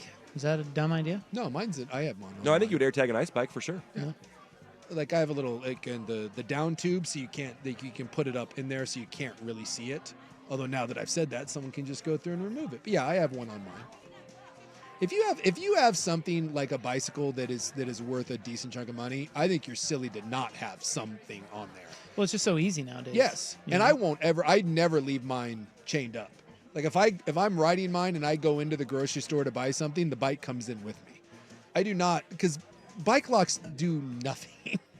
Do nothing other than make the guy that's going to steal your bike take an extra 3 seconds to steal it. So, well, it's a very unsettling thing when something like that happens and you don't really know. Right, because how it happened. I didn't feel like my safety was invaded or anything, but somebody walked up to the side of my house in the middle of the night and left something there. Somebody was over there. Yeah, there was something's on. Something's on with their Schwinn. Someone leave a little turd or something inside your house. No turds, thankfully. Yeah, it is weird. It does feel. You don't want to be a Karen, but it does feel like it's like you've been violated Just a little bit. Stay out of my business. Exactly. Like, what are you doing up there? This happened at my house the other day on the side street. So we're on a pretty busy street, but there's also a side street, right? Yeah. And on the side street is where the driveway is. Mm-hmm. And inside the driveway, this is not on the street, inside the driveway, clearly on our property, someone emptied out, it appears to be like their back seat or glove box. Oh. And they just put there's a bunch of masks, but there was also a bunch of letters, and she was clearly a school teacher. Sure. And kids had written her letters, and there were pictures, and just kind of personal effects from someone's car, and they just set them right on our retaining wall.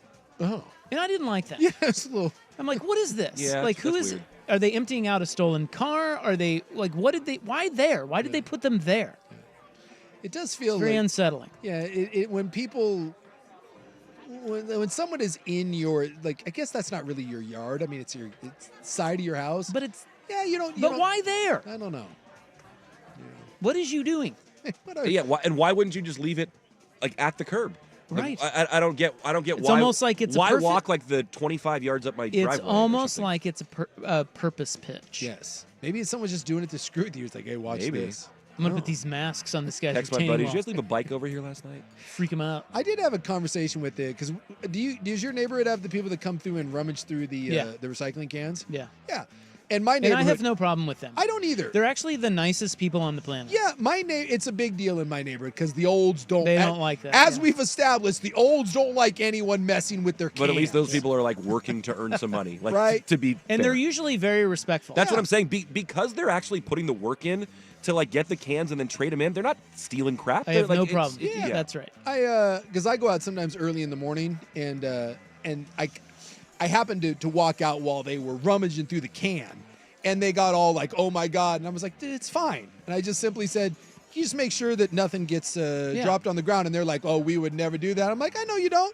I was like, don't worry about it. And they're like, yeah, we get run off a lot. And people come out and yell at us. I was like, no worries. It's like, it's all good. I was like, you want something to drink? They were like the nicest human beings. But yeah, people get real weird anytime their house, the garbage, like, the garbage. Like you're upset about the garbage. People just don't like other people, quote, violating their space and privacy. Yeah. As we've talked about many times, I am an advocate of never putting your dog crap in someone else's bin.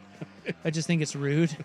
But in this instance, what you're talking about, there is money to be made by what's in there. And I would feel really crappy because I'm too lazy to take it down there and get the money. Yeah, but someone else wants to put in the yes, legwork. if you want to put in that work, I am all about that. Sure. Just like you said, don't strewn things about and.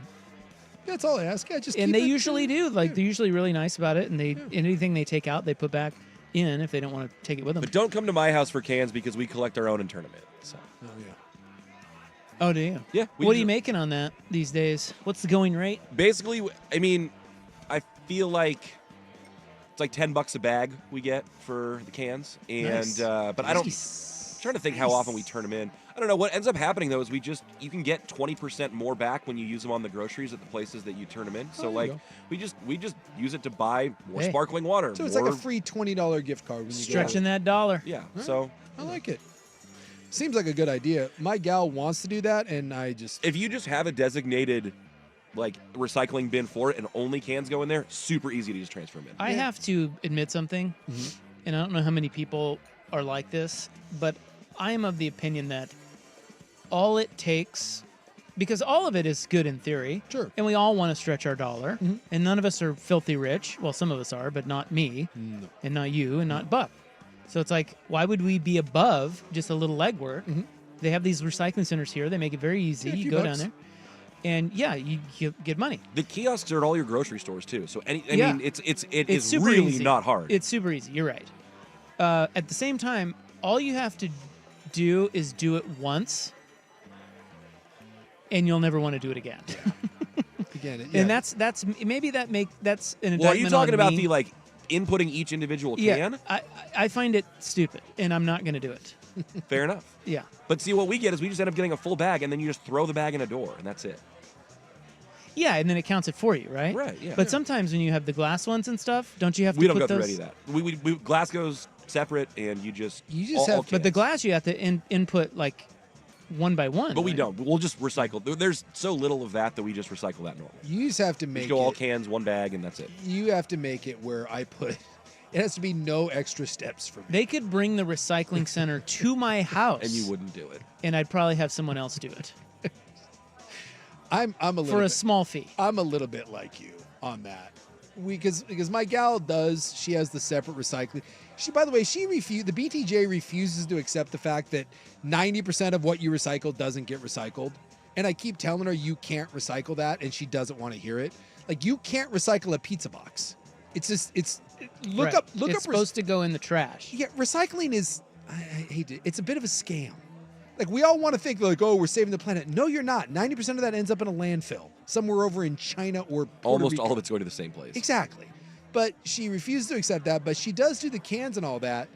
But she at one point was even doing it for her friend. She had a friend that was collecting it, and she was doing a separate one for us to collect our cans and then give it to her friend. And I'm What? like, no. I'm Absolutely not. Yeah, I was like, No. this is not happening. Isn't this all about the amount of work? It's the amount of money made.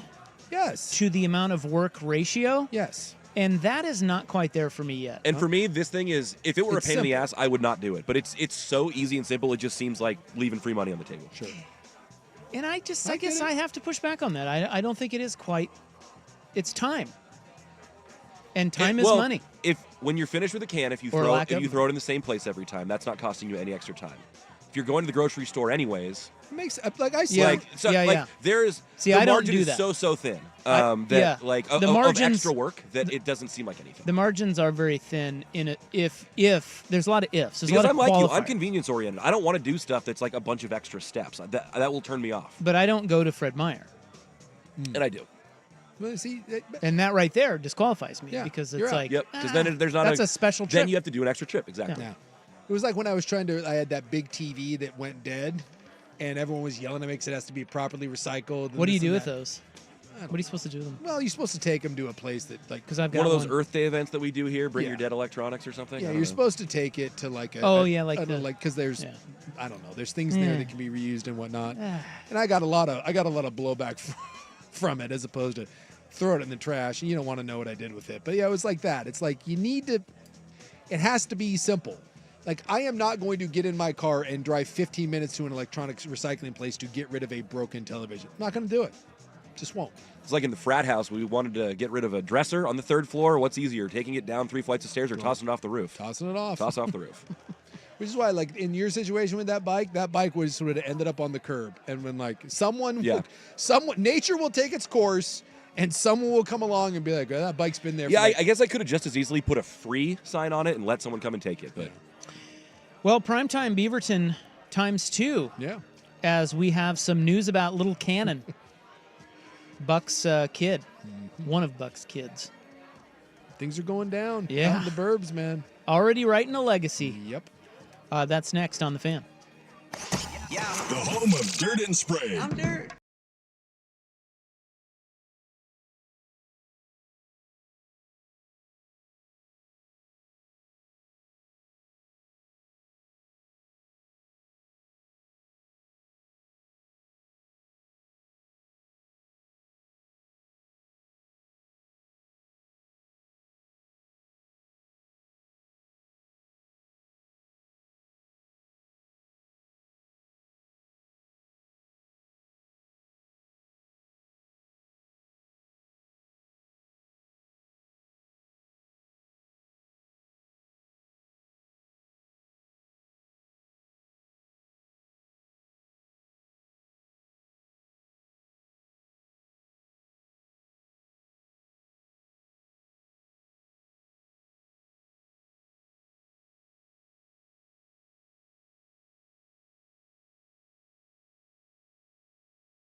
Well, the mysterious bike, according to one of our texters, Buckley did the right thing because clearly the bike was involved in a murder and the perp was hoping that Buckley would put his fingerprints on it. That's right. I watch enough true crime stuff. And then Buck gets framed for a murder. Is there, like, I think about that, which, by the way, all those shows, like, no one ends up on trial for murder that they didn't commit. Like, maybe once in a million years. Like, dude, if they go through and they put you on trial for murder, there's a real good chance, guess what, you did that. Like, I love that. There's always that idea of, like, there's fingerprints on a bike. Like, there's got to be a lot. There's got to be a lot of other things that always that going line down, up. Buckley. I always love in the show. It's like that. It was like, wait, my fingerprints are on the murder bike, as opposed to the explanation of, I don't know, there was a bike on the side of my house and I touched it. But I can't think of a worse situation to be in than on trial for murder and you know that you really didn't do it. Yeah.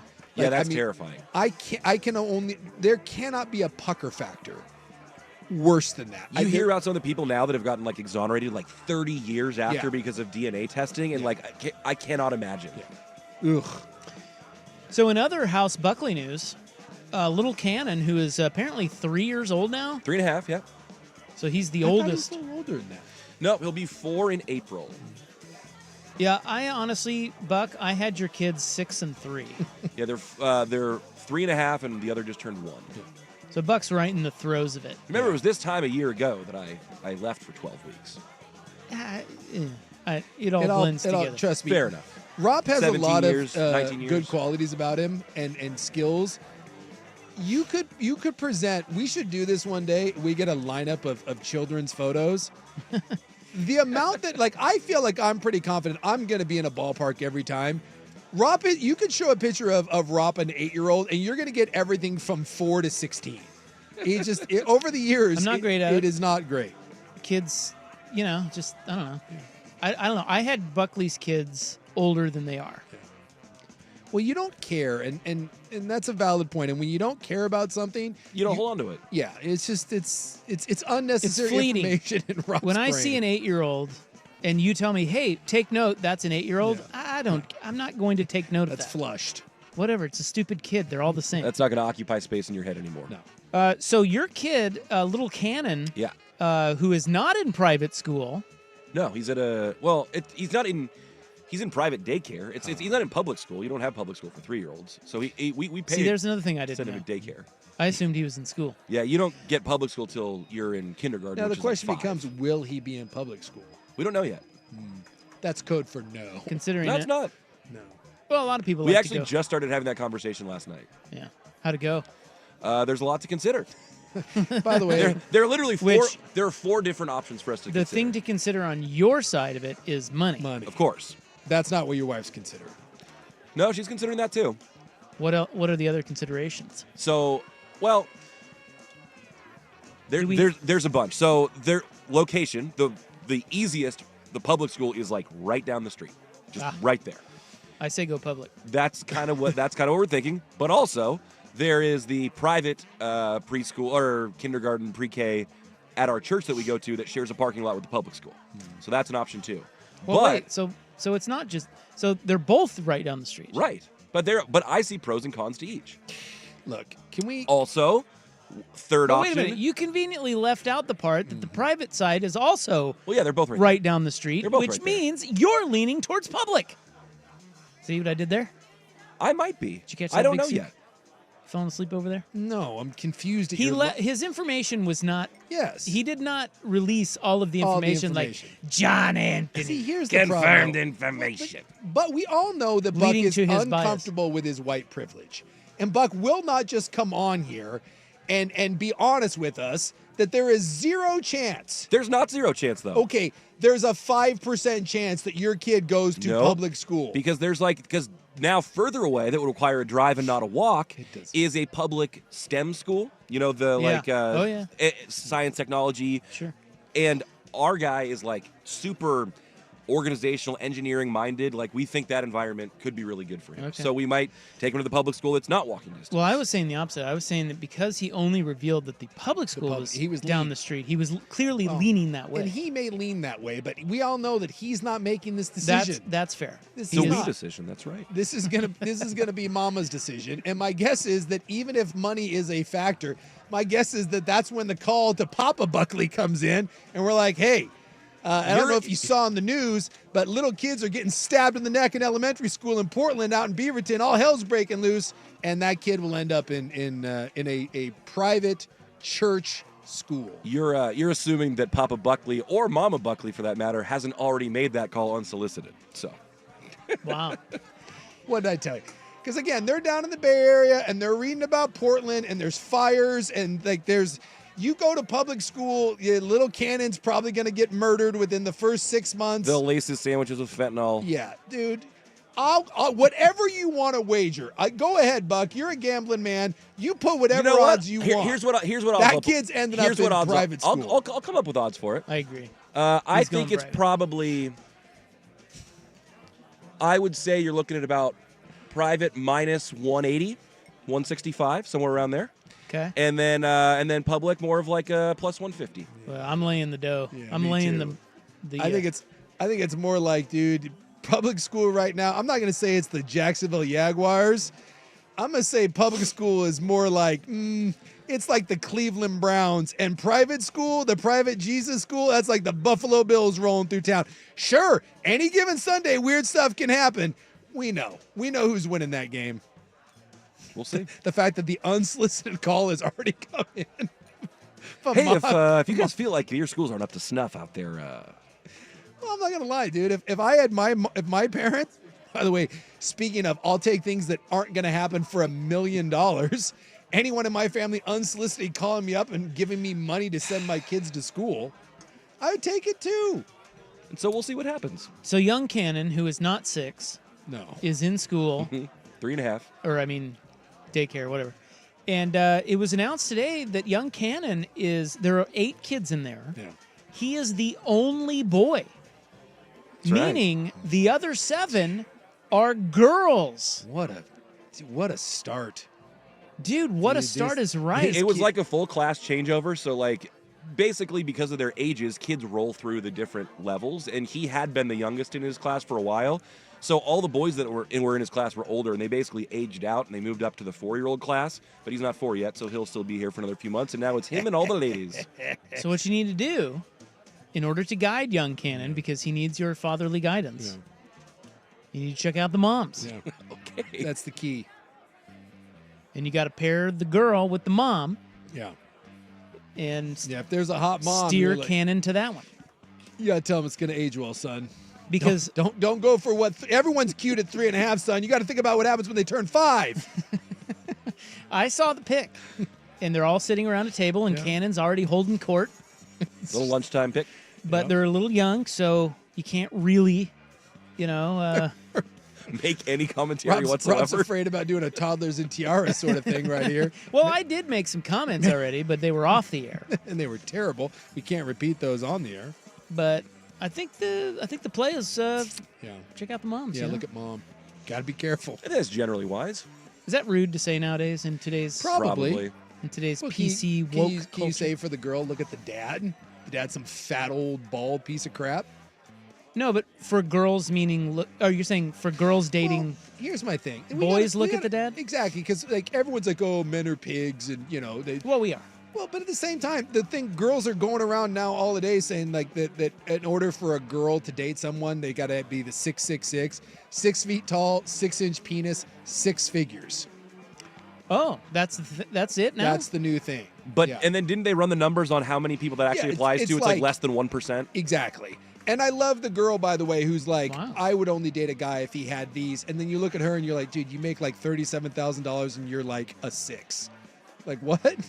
Like, trust me, that guy that has all those things, he ain't dating you. But you can't say that because then you're a chauvinistic pig. But girls are just as bad. They're just get away with it.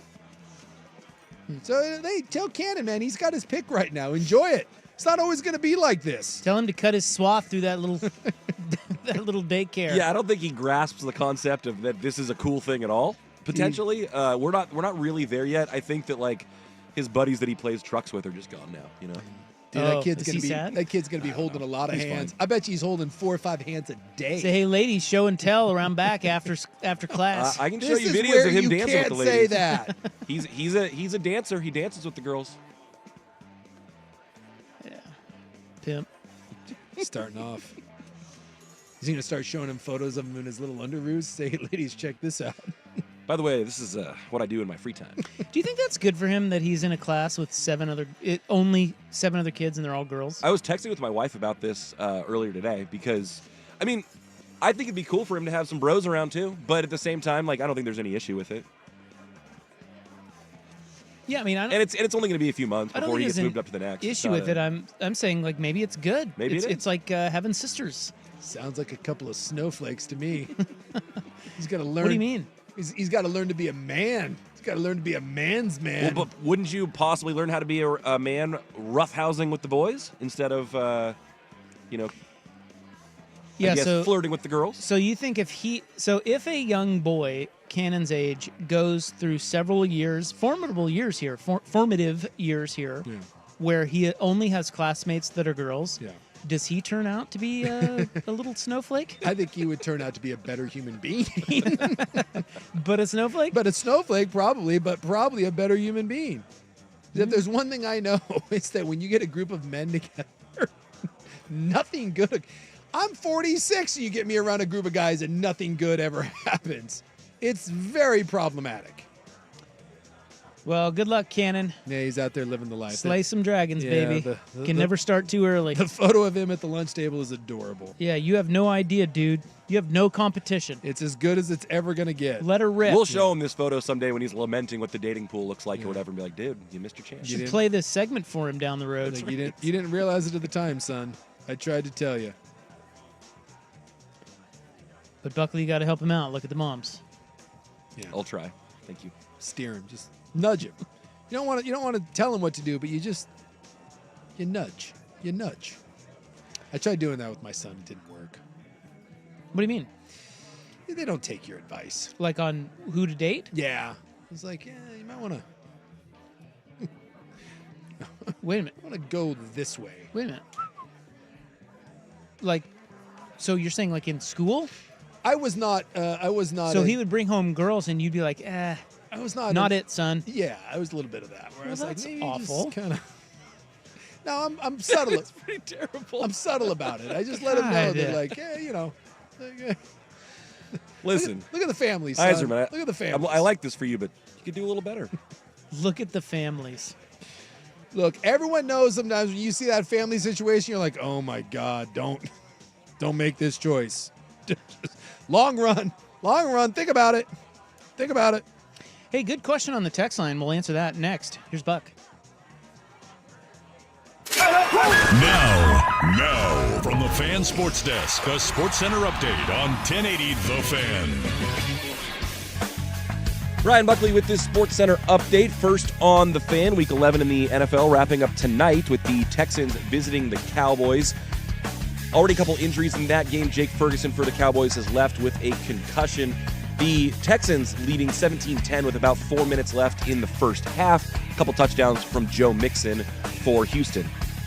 In New York, the Giants have benched quarterback Daniel Jones and will turn the offense over to Tommy Cutlets DeVito with Drew Lock serving as the backup. In the college game, the Oregon Ducks remain the number one team in the country after their 3-point victory at Wisconsin on Saturday.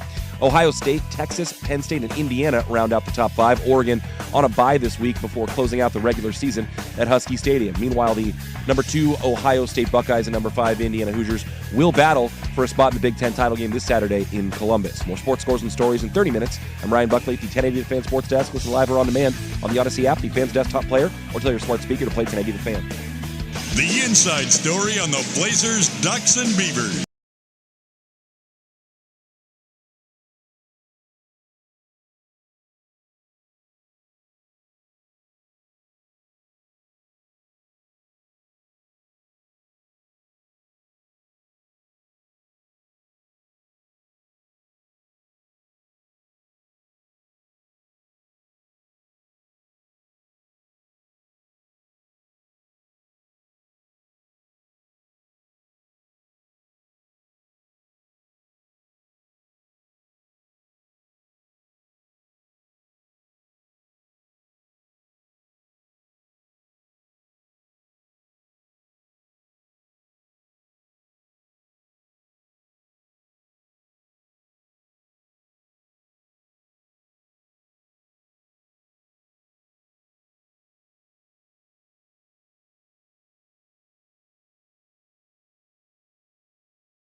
But it's always I heard from someone, and it's like they're eating the pets thing, and yeah, I'm sure in some neighborhoods, but like I don't know where I live. I don't live in a super nice area. I don't live in a super crappy neighborhood. I just live in the suburbs, probably very similar to what Buck lives in. I just live in the burbs, and I walk by. They're eating the cats. I walk by an elementary, a high school, or a middle school every day.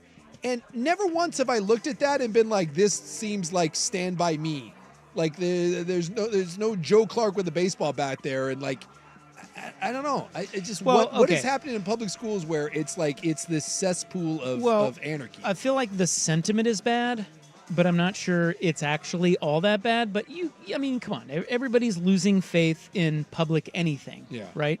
So that probably goes with schools. And in Oregon, I don't know about Washington, but in Oregon, our education is way down. And to be fair, there are rumblings that the next president will disband the Department of Education entirely. Because that should go well. So I don't know that they'll be able to. But yeah. So, and then the flip side is like if you can afford it, surely you're getting a better education. I would think, right? At a private school. Also, not I that mean you this have to have sincerely and legitimately. I think there are life lessons to be learned from not having all of them. I couldn't agree more. And social lessons to be learned. Yes. And yes. I agree with that. Right now, it doesn't look that way anymore. Right before this class turnover, Cannon's class was super diverse. Boys, girls, all different races. We loved that about it. And I like that about public school. I do too. But again, I don't know. I just think the sentiment is bad. People think it's bad, but if you really are, because a lot of kids go to public schools and they're fine. And they're fine, yes. In fact, most of them are. If your kids go to public school, it's not the end of the world. As a matter of fact, it may not even be a thing. Yeah. But I think when parents sit down, much like the Buckleys are right now, and they talk about it, I think they all kind of, all this comes up and talk it out. And I don't know. I hear this doom and gloom, but I just think, honestly, we do this now, like you said. We just do this in our everything. It's like when people tell me that Portland, if you go to Portland, you're going to get shot and killed, and that it's like this hellscape, and I'm like, I don't know what to tell you. It's not, and it's just I think we just fearmonger. And look, I'm not saying it's perfect. I'm not saying it's as good as when we went, and certainly when I went to public school, I didn't go to nice schools, but they weren't bad. I got an education. My daughter will end up being a doctor, and she went through public school. I have friends of mine that are some of the most successful people I know that went through public school. But now we're getting to that. Oh, you don't know what it's like because nowadays it's this and that. And I'm like, even in middle, kind of middle neighborhood schools, everyone's getting computers and they're building new schools. And over in Clark County, all the schools now are getting rebuilt and seem pretty nice to me. But back-to-back texts here. Public schools aren't that bad. Portland parents are pretty jaded. Given the strike and COVID closures, kids' experience when school is actually is good in general. All good in my opinion. And then the following text, my wife taught second grade in public school for 11 years. We still have friends who teach there and choose not to send their own kids there because it's that bad. Yeah. So both sides. So like I said, I try to keep an open mind because, again, I'm not a teacher. I'm not in, and my kids are out of the system now. So, we moved on from it. I don't know. It just seems, I guess it's a lot of money to send your kids. But again, if you're going to invest in something, and invest in your kids. But I think that way about college too. It's like, I do not understand how anyone sends their kid to a private school, a college, or even out of state. Like my daughter wanted to go to the University of Oregon, and we live in Washington. So the University of Oregon was, I think, for out-of-state tuition, I want to say it was $46,000 a year. And I just laughed, and I was like, in what world? In what world? And I'm not saying Oregon's a bad education. No, but it can't be that much. The margin of which you want to go there can't be worth that much money. $46,000? So she ended up at Portland State, and Portland State's like $10,000. I was like, that. So you're telling me that the University of Oregon is, for 1 year of the University of Oregon, that's better than 4 years at Portland State? It's just, some of that stuff just doesn't make sense to me. And some of the private schools, is the juice worth the squeeze? Or that after 4 years, that Oregon's worth Oregon diploma's worth $150K more than your Portland one, when that doesn't really exist in the world today. But again, if you live in an absolute crappy neighborhood and the school's a war zone, I get it. Some of the people that are talking about how bad the schools are, they're from neighborhoods that aren't bad. And I don't know, I struggle to believe that it's disintegrated to that point. It's like when they're like, well, they have kitty litter now because if a kid identifies as a cat, they need kitty litter. I'm like, no, that's not true. That's never been true. It's not true. No, I heard it. Heard it from who? I heard it on Facebook. Yeah, you're an idiot. That's not happening. Doing our own research again. Yeah.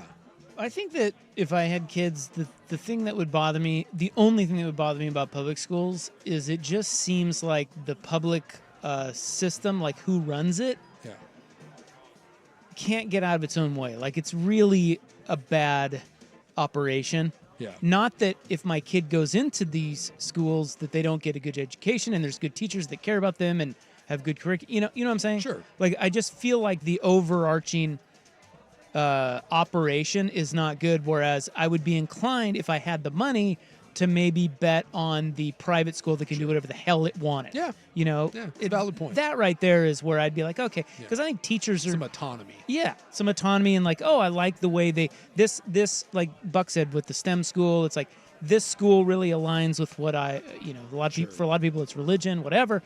It fits. Whereas the public school, you're kind of at the mercy of groupthink. All these dopes. Well, what is it? The old Rick and Morty thing. School is not a place for smart people, and that I agree with. I mean, school board. Look, I hate to blanket statement this, but school boards can all get blown up. Well, and that's what someone's saying here is that they said that the problem with the public schools is parents have handcuffed the teacher's ability to actually do anything.